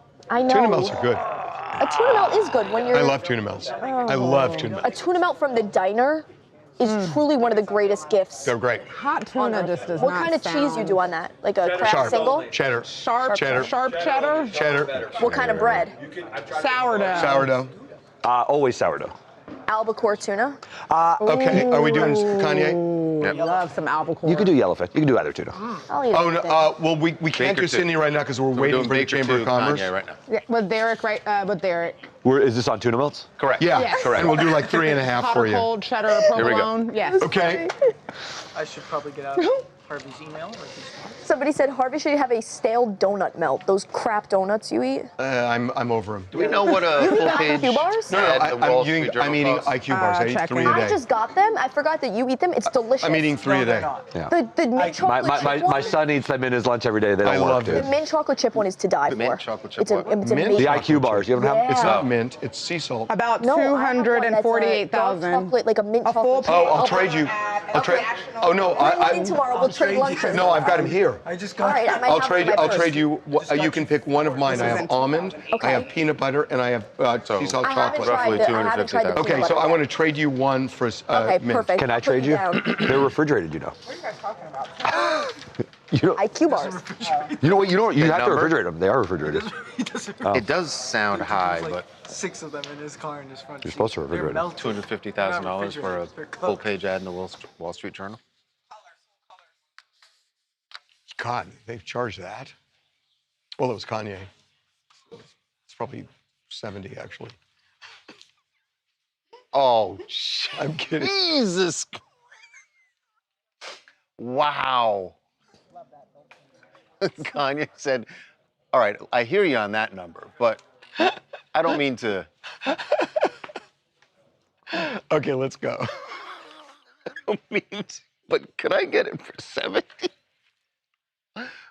Okay. And the headline is, I'm not an anti-Semite. All right. Okay, let's go. All right. Is Kanye West turning over a new leaf? That is the big question after he took out a full-page ad in the Wall Street Journal and presented an open letter called "To Those I've Hurt." By the way, there are reports that a full-page ad in the Wall Street Journal costs somewhere between $200,000 to $250,000. What are we doing wrong? I thought the newspaper business was going out. But in this letter, he is addressing a lot of the controversial things, not all of them, but many of them that he has said, as he puts it, over the last 10 years. And he's going back to the car accident he had, I guess, about 25 years ago now. So in the letter, he says, 25 years ago, I was in a car accident that broke my jaw and caused injury to the right frontal lobe of my brain. I lost touch with the reality. Things got worse the longer I ignored the problem. I said and did things I deeply regret. It does not excuse what I did, though. I'm not a Nazi or an anti-Semite. I love Jewish people. Okay, so now he says, by the way, that frontal damage was undiagnosed for a long time. Well, we should say that I believe it was around 2015. Kanye was put on an involuntary psychiatric hold. He was diagnosed with, at that point, bipolar disorder. So I'm not sure how that plays into the car accident, but we have seen Kanye go off the rails in this very office and having an episode. So what he is saying is, look, this was me not being me, and I'm out of the fog, and I'm sorry for what I did, and I don't feel the way I said I felt. And by the way, credits Bianca, his wife, in helping him get to this point. We have heard him make, not to this level, but we've heard him make apologies for some of this stuff before. Only to have him then make a Heil Hitler music video. But at the same time, you can't rely on any of it. You may not be able to rely on it, but there's nothing to rely on. You either accept it or you don't. I mean, at a point, if somebody says it, do you give them a chance? And I don't know the answer. You can give them a chance at your own peril, because by his own admission, he's saying that this is a constant struggle, whether he stays medicated and eats well and has therapy. These episodes, manic episodes, are extremely empowering. He talks about this. It's very well stated that you don't want to be on your medicine because you honestly feel empowered. You feel like everyone's overreacting. He told us that here. Yes, he told us that here. That's true, but it's also something that a narcissist might say if they've been relegated to the fringes of society. This is a guy who was extremely influential, and now he's down there with the David Dukes and the Nick Fuentes because of the rhetoric that he's been spewing. If you want to get back in the conversation, you would say something like this. I don't know. And you can question the sincerity for that reason. My feeling about this is, why not say, okay, let us see what you're going to do, but I'm not going to dismiss it as disingenuous without watching his actions from here to 5 years from now. Yeah, you don't have to. I mean, honestly, but it is something that you can question. And as a Jew, it would be easy for me to say, screw him, all the things he said, because it's awful. I mean, he said Heil Hitler. He said he loves a music Hitler. video. But now every time he says it, he says, CEG, my article in the Wall Street Journal. That's the disease talking and not me. So where does that get you? Where it gets me is that you don't want to make things unforgivable at a point. Give him a chance. Maybe he turns it around. If he does, that's fantastic. And if he doesn't, I'm more leery of it back where we were. everyone. So. Hi, I'm Karina. I'm from Florida, and I think it's good to see an apology, but healing takes more than words. For many people, trust will only come if it's followed by genuine long-term change. That's true. By the way, that's totally true. He supposedly has a new album coming up at some point. Well, that's what makes it suspicious. But also will give you an opportunity to see what music comes out there. Is there another Heil Hitler? Is there a sequel to that song? If there is, and if there isn't, then you can go, all right, maybe he is changed. That is a low bar. That is a low bar. Agreed. No one's going to argue. The bar has been set very, very low. Julian has a comment that I think is interesting. She says, do you think credit to Bianca is a diss to Kim? About forgiveness? No. Really? No. He's not doing it. He's not doing it Is intentionally. it, somebody wants to know, is it like a drunk word, sober thoughts, manic episodes, or taking pure I want to say feelings? something about that. Yeah. It's shocking to me that Bianca stood by him with all the shit that Because she was there when it was really... Yeah, she was there when it was at its worst. So, anyway. Yeah, interesting. The album's coming out on the 30th. We'll see. We'll see if it comes out the 30th. Somebody said, do you think he'll run for office again? I don't think so. I wish this weren't on the heels of an album. I agree. That's my problem. leading into an album. That's my problem. Feel because kind it, of... Right. It screams of, I want to try and... I don't want to ruin my sales numbers. Yeah. His last album with I Love Nazis didn't do so well. Yeah. Okay, so now it's time to get back. Did Steve, did he send, no? Somebody said a TBI will change your personality and usually not for the good. We should probably just do this segment and we can always add it later in the show. Can you just pass it to your counterpart? Okay, so let's do it. Who's doing this with us? Charlie Neff. Can you pass it to Talia? Take it away, kids. Okay. Can you pass it to Melissa? You have great skin. All right, so we're doing Baker 1 now, right? Charlie Neff. What's the Jewish law? Thank you much. What's the Jewish That was got 4 in 30 seconds. Oh. Charlie Neff. In general, this is one of those few religious laws that I think holds up. There is a rule that I'm not sure if I have it 100% here, but if you commit a sin against someone, they are not obligated to accept your forgiveness. If you say I'm sorry, they're not obligated to accept that forgiveness. Right. But if you do the work of repenting, and only you really know that you've done it. What does repenting mean? That's the so question. it depends on what you've done. Right, and it's like, how does Kanye repent? Sure, but and I know that there's a specification within the law that says something about it, but the point I'm getting at is if you've done the right repentance and you've asked genuinely for forgiveness 3 separate times and you've been denied all 3 times, the sin is transferred to the person who will not accept your forgiveness. So Anakin is like a Jewish Morgan and Morgan. No. No. So that's kind of what we're getting at, right? Not at all. He's the Jewish Morgan and Morgan. That's a it's one of the few laws that I learned that sticks with me. Anakin got me $2.1 million. Oh, stop it. Oh, stop I it. like that you always go to like a redneck, like Southern accent when you do. I do. When you do that. You should just do the New Yorker Jew accent. I'm not going to do that. That's my accent. I'm ready whenever you are. Yeah, that's true. I know. Where are you? Over here, where we're shooting. Oh, I'm sorry. You walked I'm away. giving him a religious lesson over here. Rabbi Anakin was leading us through some. She's gonna do Sydney Sweeney. Perfect. Totally fine. Hey, Anakin, let us know if you get this statement in the middle of the segment. Bring it over. Yeah. Okay. Come on over. I was just helping out. Here we go. Okay.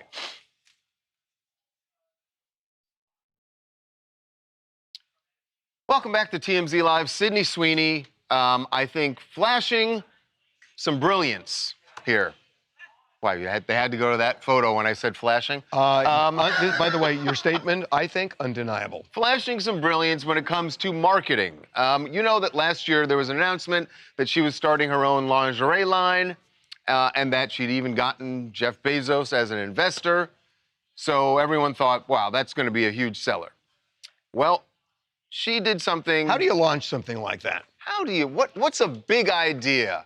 I think they came up with a big idea, but they missed a couple of steps because of this big idea, she may be in trouble with the law. Here is the big idea. We got some of this video of a whole production that she put on. This was a few days ago, last week sometime, where in the dead of night, Sydney Sweeney and a production crew, they scale the mountain where the Hollywood sign is.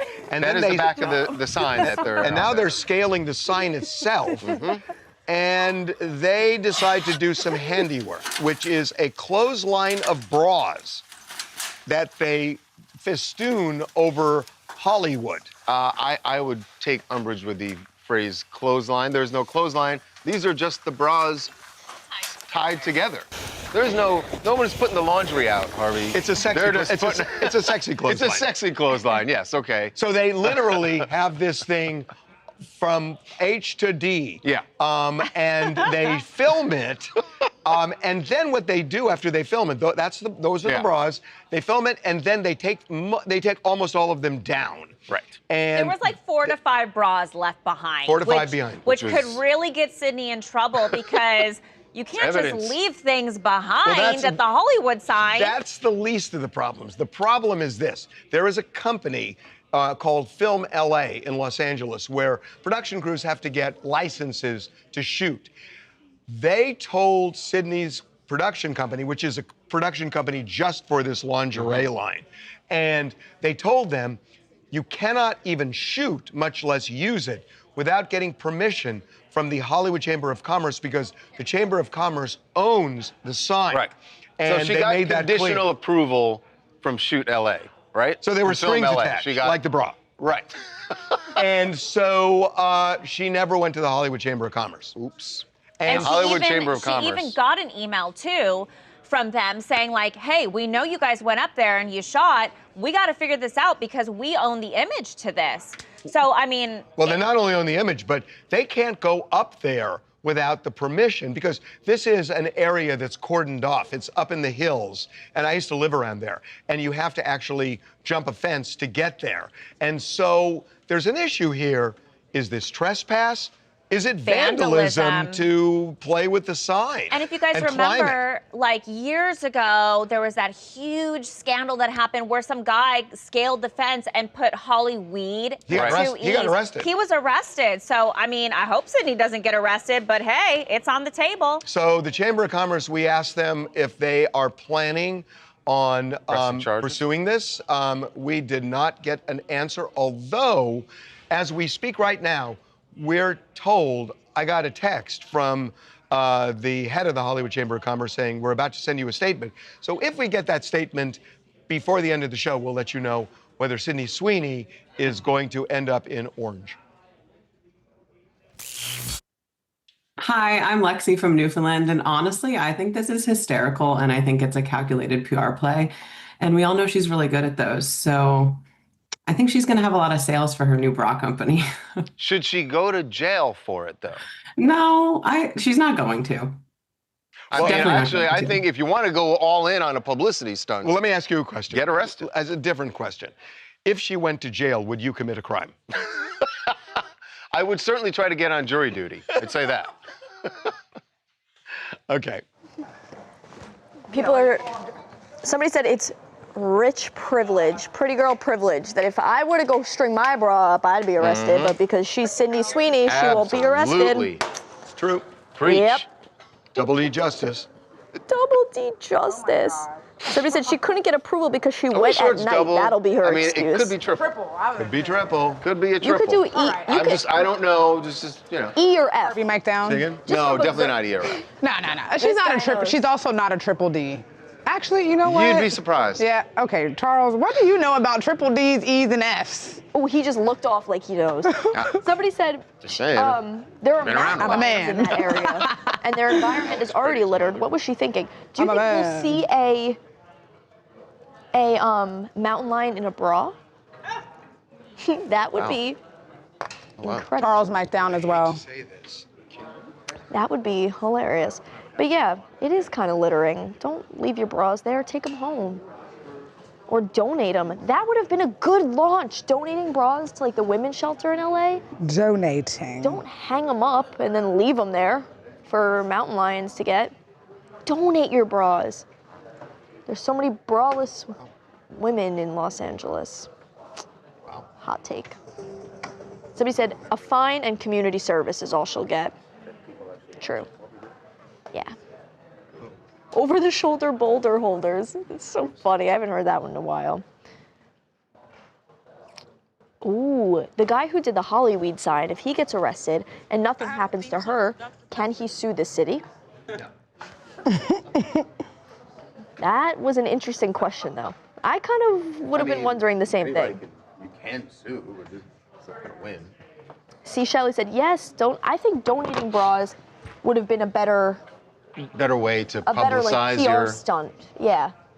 You mind if I take? How so? Oh, sorry. No. Because you're not littering. Somebody said there's mountain lions up in that area. You're littering their area. Oh my God. What would you do if you saw a mountain lion in a Sydney Sweeney bra? I used to hike around there with my dog. Sydney Sweeney It's the attacked best by a area. mountain lion. Wow. They have this area where the Hollywood sign is. It's up a place called Bronson Canyon, and there's a place where they shot. Batman. No. Well, but yeah, but this is a long time ago. What's the movie where the aliens invade? Close Encounters? No, before around that time. Invasion of the Body War of the Snatchers? No, Worlds? not War of the Worlds. Body Ryan? Snatchers? No, V? it's V? so famous. No. Planet of the Apes? Yes! Planet of the Apes. That's not Good one, aliens Luke. invading Earth. But I forgot. It was Planet of the Apes. aliens. No, I know. I made a mistake. But they shot Planet of the Apes, and it's amazing. It's just amazing. It's so cool.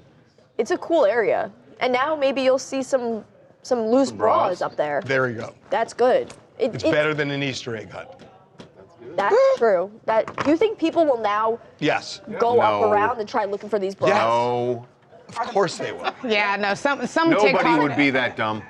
Charles, people do a lot of things for views, for clicks, Charles for. is taking an extra long lunch today. He'll be back. God. What are they gonna do with the bras once they get them? Frame them. Yeah, we don't talk about Bruno. Hey, guys, just so you know, Alex Pretty's mother. Hey. Can you kill my mic? No. I'll take it from here. I'm over here. Somebody said she will not be arrested. She will have to sign. I'll move this way. Somebody said she will not be arrested because she will sign a piece of paper saying that they can have a percentage of the money she earns off the advert. That's actually kind of interesting. I think that might be good reconciliation for Miss Sweeney. Did you send that? Do you think that could be real? We'll ask Big Cheese over there. He can sue, but he'll never win. Fair enough.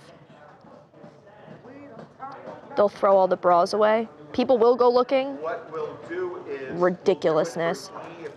Somebody goes, I'm a little curious. Were they used or new? I think they were brand new, just like put together for the ad. C, E, F, G. Okay, so let's get C, E, F, G. That's how the alphabet goes now. And away we go, folks. And then B1. Second block. just want to let you guys know. We don't talk about Bruno. Oh, I love that movie. Okay. Charles got that song stuck in my head. Thanks for all the help this weekend. Janet.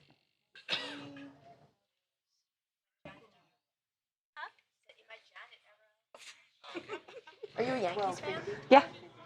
Born and raised. Wait, I thought you were from New York. Oh. Mets fan. I'm so sorry. Why does Dean Cain look so young? That just pissed me off. I chose the greatest I don't know, but franchise in baseball. He looks 30, and it's not fair. Harvey, you think you look 75? You don't, right? So you. Did you see him? But you. He looked we unbelievable. shouldn't be He looks like he complaining. did in Superman. Hey, don't compare yourself to others. No, he doesn't. No, he doesn't. I'm like, no, he doesn't. No, he doesn't. That guy had no wrinkles. I'm not saying he looks his age, but he does not look like he did in Superman. He has no wrinkles. We can do that to you too. I mean, I don't understand the Botox, right? Yeah, we'll You fill seem a little dark over Okay, shut up. It's probably what he's got. Okay. True.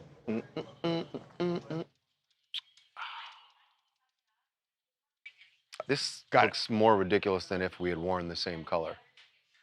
Wait a minute. And now it does seem like we're like trying. Okay, it's not. It's different colors. Look Stop at it.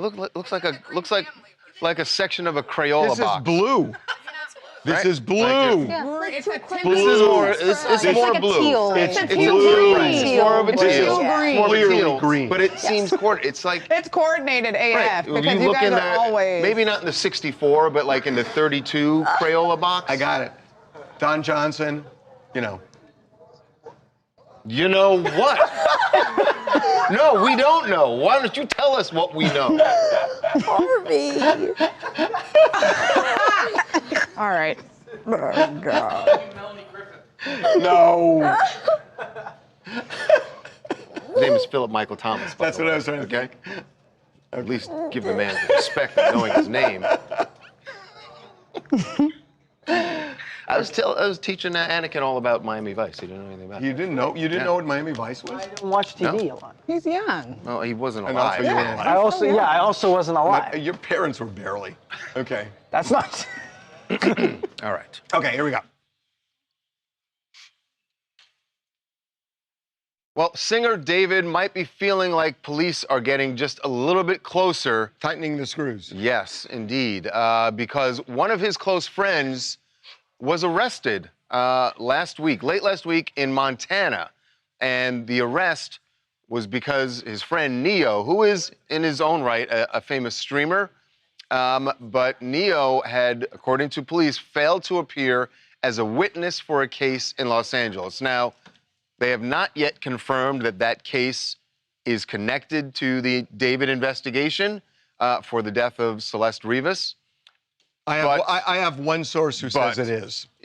It seemed, look, we know that there's been a grand jury that has been convened since November at least. We also know that the DA, Beth Silverman, has been rabid about getting witnesses who are unwilling to appear, and she has gone to court to cite some of them with contempt. So there is a full court press, and Neo was a very close friend of David's, may still be, and it's hard not to connect the dots here. Yeah, and if you're David, you're definitely connecting those dots. Because he's the and going, suspect. Right. He's the suspect. We know that he's the suspect. Right. And now Neo's been arrested, but he was extradited to LA on Friday. Spent some time in jail this weekend. Yep, and then he was bonded out. So my understanding is he's now out. I don't know if, I assume he has to stay in Los Angeles, right? And that If he would now he be has made to appear right? at this. Do you realize how Is that breathtaking this is? That this is a witness to appear before the grand jury who got extradited from another state. Right, to extradite someone for that. I have never heard that ever.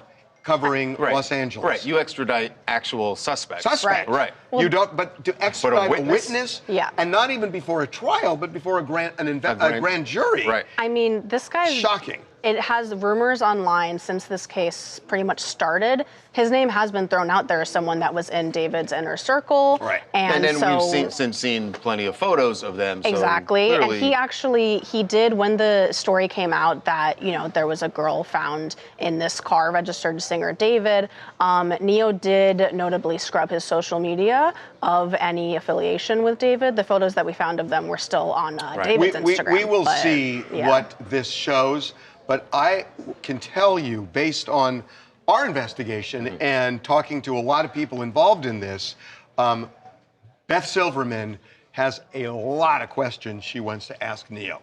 He is important to her. by the way, very important to her. should he show up, and obviously they want him to, if he shows They'll jail up him this if he week doesn't. at the grand, if you're right, he'll get thrown back in jail. I would imagine that this is someone who would perhaps exercise his Fifth Amendment right. He could. what I was He thinking. absolutely could. Yeah. Hi, I'm Ailey. I'm from Melbourne, Australia. And I don't think that this arrest was any coincidence. I think that this was a strategic move made by authorities to kind of capture that no one is untouchable and they want to get to the bottom of what's happened. And they want to serve justice to this poor 15-year-old girl's family. And yeah, I think they're really cracking down on it and making it very clear that this isn't just some irrelevant TikTok drama. Yeah, no doubt about what you just said. Okay, nothing, Cameron?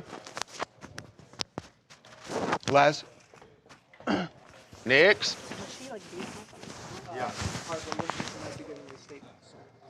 Your phone's here. Ooh. We go to Cam 1 for this. Screenagers. Statement is on the way. Coming over this way. Tia, Melissa. Okay. What are we doing now? So that was C, now we're doing E? Pardon my step, gentlemen. Oh, should we be doing this over at After Dark? At Bus? Okay, let's do it. Devin, it's on the way.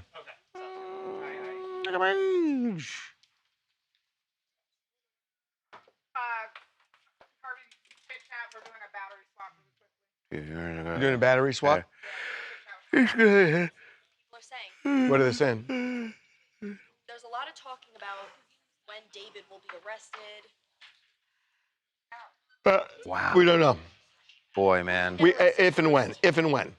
Things have Who do you changed. think would be arrested first, David or the... I just learned some. It's both two crazy I'm not cases. gonna- Fair enough. Somebody said it's that she lied. Got a little Nancy Sinatra going there. Strawberries, cherries, Bro, and what? an angel's kiss in spring. What are you singing? Summer Wine by Nancy Sinatra. No! That's not what you should be singing, Andy. That's not what he was referencing. Which song is he referencing? These boots are There made you for go. walking. There you go. Ugh. Basic. Basic. Wow. She just called you basic. I'm basic. You're not That a was Nancy very, Sinatra very fan like basic. I am. I understand that. She but went deep. That was That's right. clear what I was saying. No, I know, She but I kind of was... showed you up. You got out Sinatra. No Way big to deal. go. Little Lee Hazelwood. Okay, oh, you think you know? Hanging, leaving me You hanging. keep saying, This is hilarious. "You got something Fist pump, for Talia, me." fist pump. Okay, go. Hello. You keep saying Trying to give you props. No. that you're gonna get You know, that's hurt. never going to happen again. But I just got me a brand new box of matches. Yeah. Wow. I don't know all the words. There you go. That was impressive. Never, ever giving you props again. What? So, what? That was impressive. I was too busy fighting your friend. Your friend is crazy. Okay, Fighting your here we little go. friend. You and your little friend. Okay. No Skype.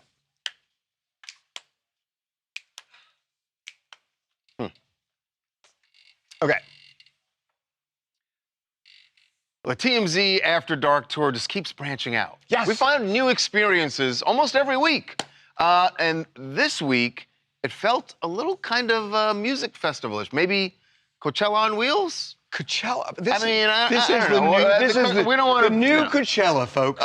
Okay, slow down. No, but we don't need did Coachella have. anymore. But you don't have to drive all the way to Palm Springs anymore. Right. Just come hang with us. Yeah. On Hollywood Boulevard. Friday and Saturday nights. It was awesome, huh? It was epic. Like, move over EDM, move over Insomnia, because this was a music festival on wheels. And when just looking at this footage, I think this was the bus's first ever mosh pit. Who got us? Who got the mosh pit going? So this was Nikki Page. She's a pop alternative artist, and she sang her tunes on the bus. This is really cool. So she actually has a recording studio on a yacht. So this was normal for her, just like making music and singing music on a random vehicle. Hey, can we check the insurance policy? Yeah, for mosh pits. Is there a mosh pit exception?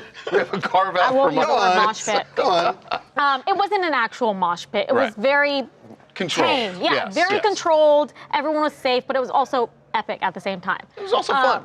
That's the whole point. And you know how we have a celebrity tour where we look for celebrities? We do indeed. Yeah. We apparently run into celebrities I love this. on I love TMZ this. After Dark so as well. So we're at the Saddle Ranch. So we went to the Saddle Ranch. On the Sunset Strip. Where you do often see a lot of celebrities. We saw a celebrity that we were starstruck by.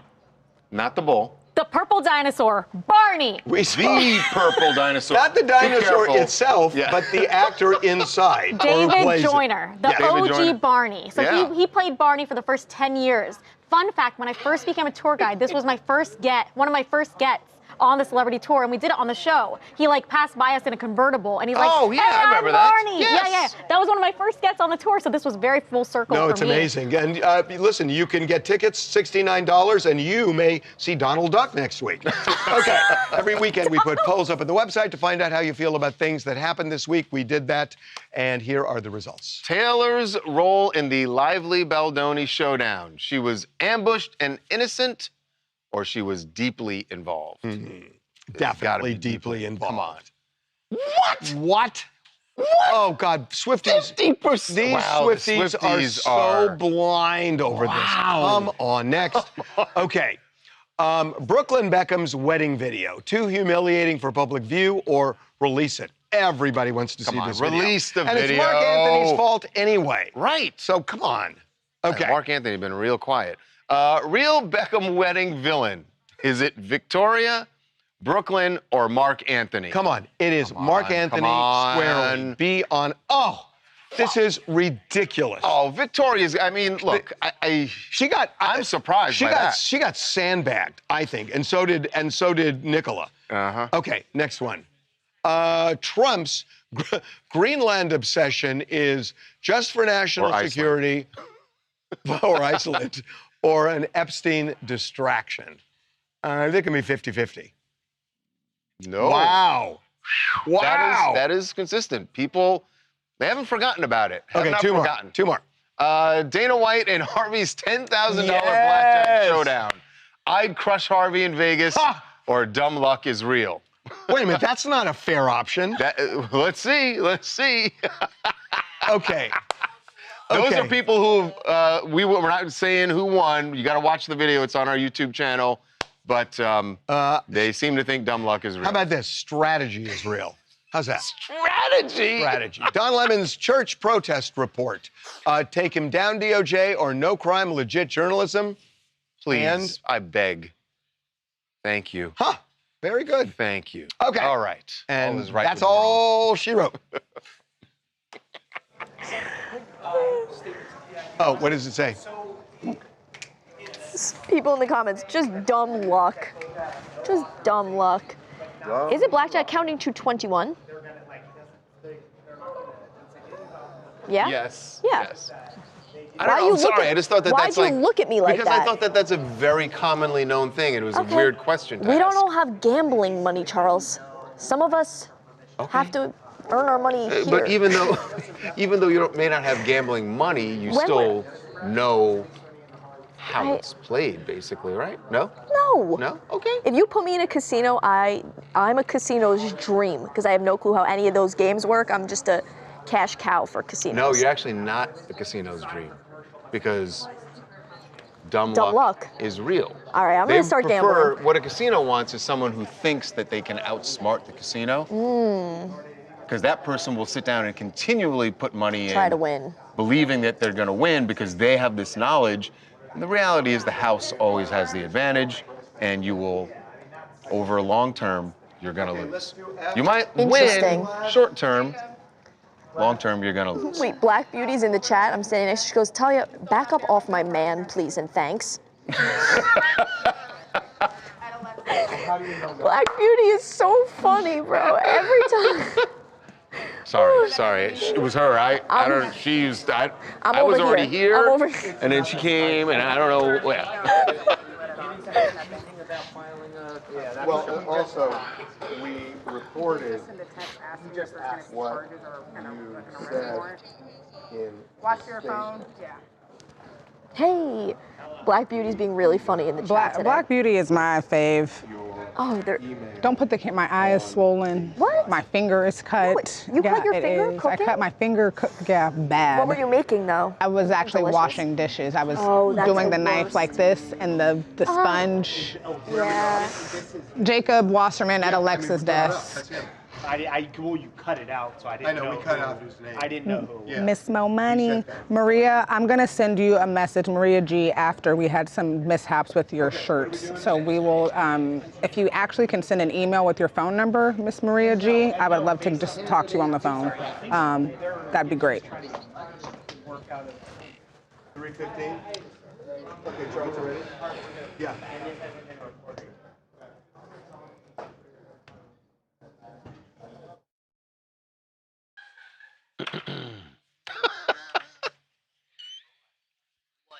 I was just looking. It was just very funny on the monitor. You were like, came I out don't from know where behind to go. Harvey. You're like, I'm trying to like get out right of your guys' there. way. Like,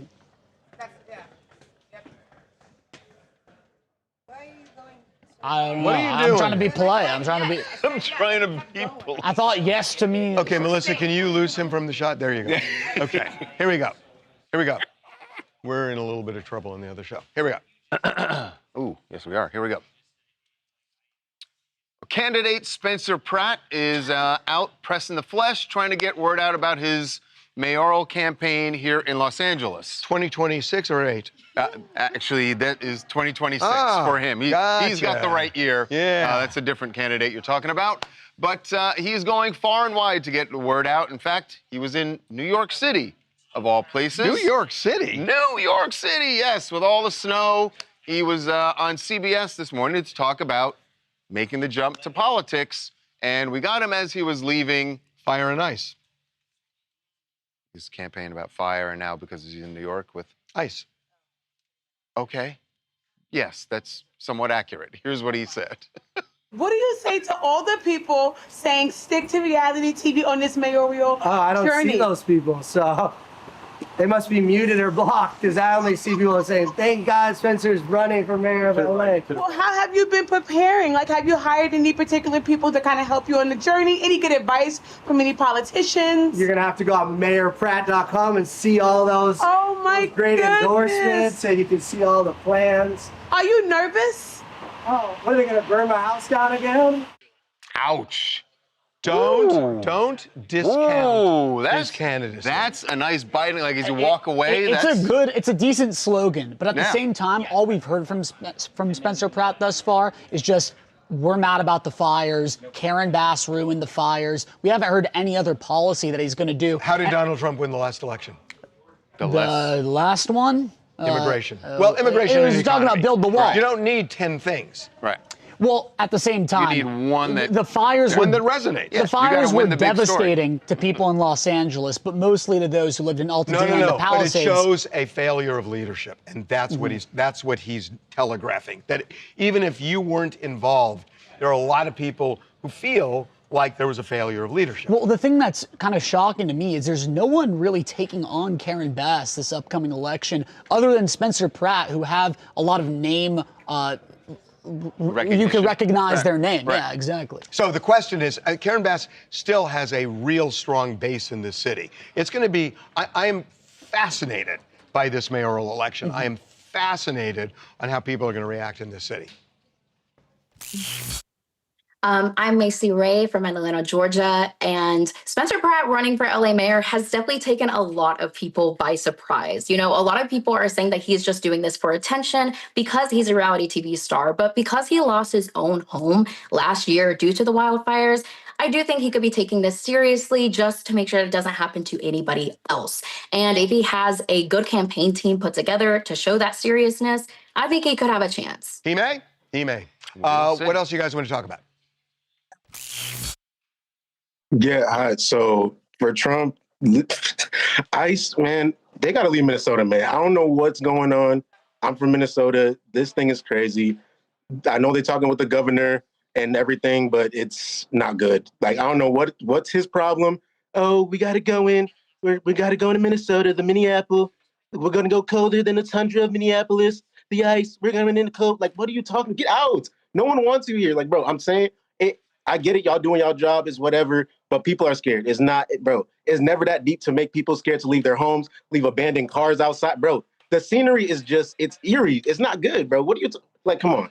This is not our country, bro. Come on. We will see what the administration does. Kill my mic. Talia mic all the way up. Folks, NM Rockshake, I'd like a t-shirt for my birthday on July 4th. Remind me in 6 months. I would love to Can we get G done quickly? Because I got to get the other show done. What are you doing in G? What's G? Tawanda, tomorrow is John Charles's birthday. Just putting that I on the forgot. radar. We've got a birthday party tomorrow. Okay, here we go. And away we go again. Okay. Okay, we know that most of you watching this are somewhere in the country where it is really cold, and we hope that everything gets back online for you very quickly. We're going to show you one of the fun scenes from this storm in New York City, in Central Park, where, sure, you might see Shaun White walking around in Central Park, but how many days are you going to get to see Shaun White snowboarding in Central Park and jumping over comedian Shane Gillis? Wow. That doesn't happen every day. No. I wonder I who would was responsible for building the ramp. I would trust him. Would you? Yeah, come on. I trust him. I'd want to know who built the ramp. Nah, before I sat in front of it. That aside, we feel for all you guys. Yeah. We are in a different climate, and we know people are really suffering from this. So yeah, we're thinking of you.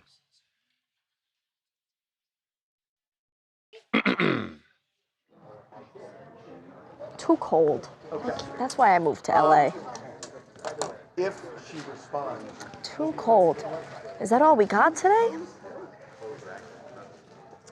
Okay, I got to go do the other show, guys. Enjoy your ahi tuna sandwich. Thank you. Did I do that? No. Did I do that? Yes. Did I do that? You literally just did it. Did I Well- do that? Wow. Folks, Done. Wow. it's been a great Monday. Charles, you're not done. They're not saying they're saying we we haven't done headlines in a week. They're wondering what's going on. All right, we're going to get back to headlines tomorrow. We will. All right, tomorrow. He'll be back tomorrow. Our headline master is up in Seattle celebrating because his The Seahawks. Seahawks won. Aw. I was thinking about him the whole time. Can I Like, tell you, boy, if he right went there. right after they won, first person he texted me, he goes, "I told you." Blah, blah, blah. You were the first person. Sent me a photo of himself in the stands, all happy. That is funny. I was like, "Good do for we know you, what day Cameron." the puppies are coming in the office? I was just Talia, like, oh, speaking of, I got my press boxer puppy bowl. wait, what? Do you get a +1? No, it's a press box. Like they sent a box to my house of goodies for the And puppy bowl. Wait, how do you get that? You Tawanda, might how'd be you get due. that? I'll bring you the dog bag. You can have the dog bag. Had some popcorn in there. It had a really nice dog bowl. That Cute. I need a. Do we know what day they're coming in? we don't somewhere soon. We do Don't have some. worry. We have some No. exciting Here's the thing. pop-ins today. I mean, this week. I'm gonna No. rig the live, so I'm hosting that day. We'll make sure you host that day. We will make sure to let your Cameron didn't look like Lazarine But you know. if you're hosting, then you're not going to be able to spend as much time with the puppies. No, I'll be holding him like a prop the whole time. Danielle, I'm gonna bring my purse T-shirt in for so the he can sit in raccoon there. thing. It is getting close. I mean, it's got to be in the next. Danielle, send me another. In the next. No, don't tell me. I want it to be a surprise. It's in February. It's by the Super Bowl. don't It's got to be Yeah, in the it's next 2 weeks. 8 days. Yeah. I'm The Super Bowl is not in 8 days. It's soon. 13 days. Yeah, I need more time to prepare for my Super Bowl it's party. in 13 days. Yeah. Well. So, yeah. Charles, you giving away a shirt today or not? Am I giving away a shirt? Are you doing anything or not? You don't have to. I don't know. Take off your shirt. What? Anakin! Give it to the... Anakin! My sentence. Hey, you said take off his shirt. Actually, wait. I saw Jackie. Oh, Jackie. Yeah, believe me, Jackie's gonna be coming back again to have a Right conversation with you about inappropriate comments about your coworkers and their apparel and whether or not it should be removed. Danielle, send me another email. Danielle WBaby717. It's been a great Monday. I guess that's a no on the shirts. Because I can't think of a game. can't I think don't of know. it. We'll come back start tomorrow thinking. with headlines, guys. Tomorrow's gonna be headlines. It's gonna be great. Be fired up. We got a birthday party tomorrow. We got a birthday. You'll see me in the morning again for that little Are you hour. hosting tomorrow? I'm not hosting tomorrow. I'm what not are we sure who having? is. A birthday party for John Charles birthday. Aguilar. But I'll do another So, little pre-show thing. What does a Chit birthday and party chat. entail? So we're doing like virtual birthday parties now? Yeah. We've already had one. And now tomorrow is John Everyone is excited. Charles's. He said, let's go party people. Tomorrow's going to be lit. Lucas is going to make some treats. Yeah, Lucas is making brownies. Oh, Remember that time nice. you made like the mint chocolate Oh, brownie? they were the bomb. That was a birthday party day. That was birthday party day. That was a birthday party day. All right. So, I'm You know, down we for this love then. any excuse to have fun around here. you know, birthday party for Mr. John Charles. We'll play his trailer because you and Harvey weren't here when we showed his Oh, yeah, trailer he's for in the Dog movie Man? he's in. So That's right. it'll be a That's fun right. time. It's going to be a Remember good day. Tomorrow, headlines, birthday party. Sounds boom. like a plan, folks. All right. Happy Monday. Happy Monday, ladies and gentlemen, and we will see you soon. Sayonara. Danielle, send me take my another mic off email. Maria G. Yes, you can take your mic off now. Maria G. Also send me an email. And Angie, I was going to send your shirt out today, but quite a few of the people that you wanted to sign are not here today. So I'll wait till tomorrow. Angie, Maria, and and Danielle. All right. Have a good night.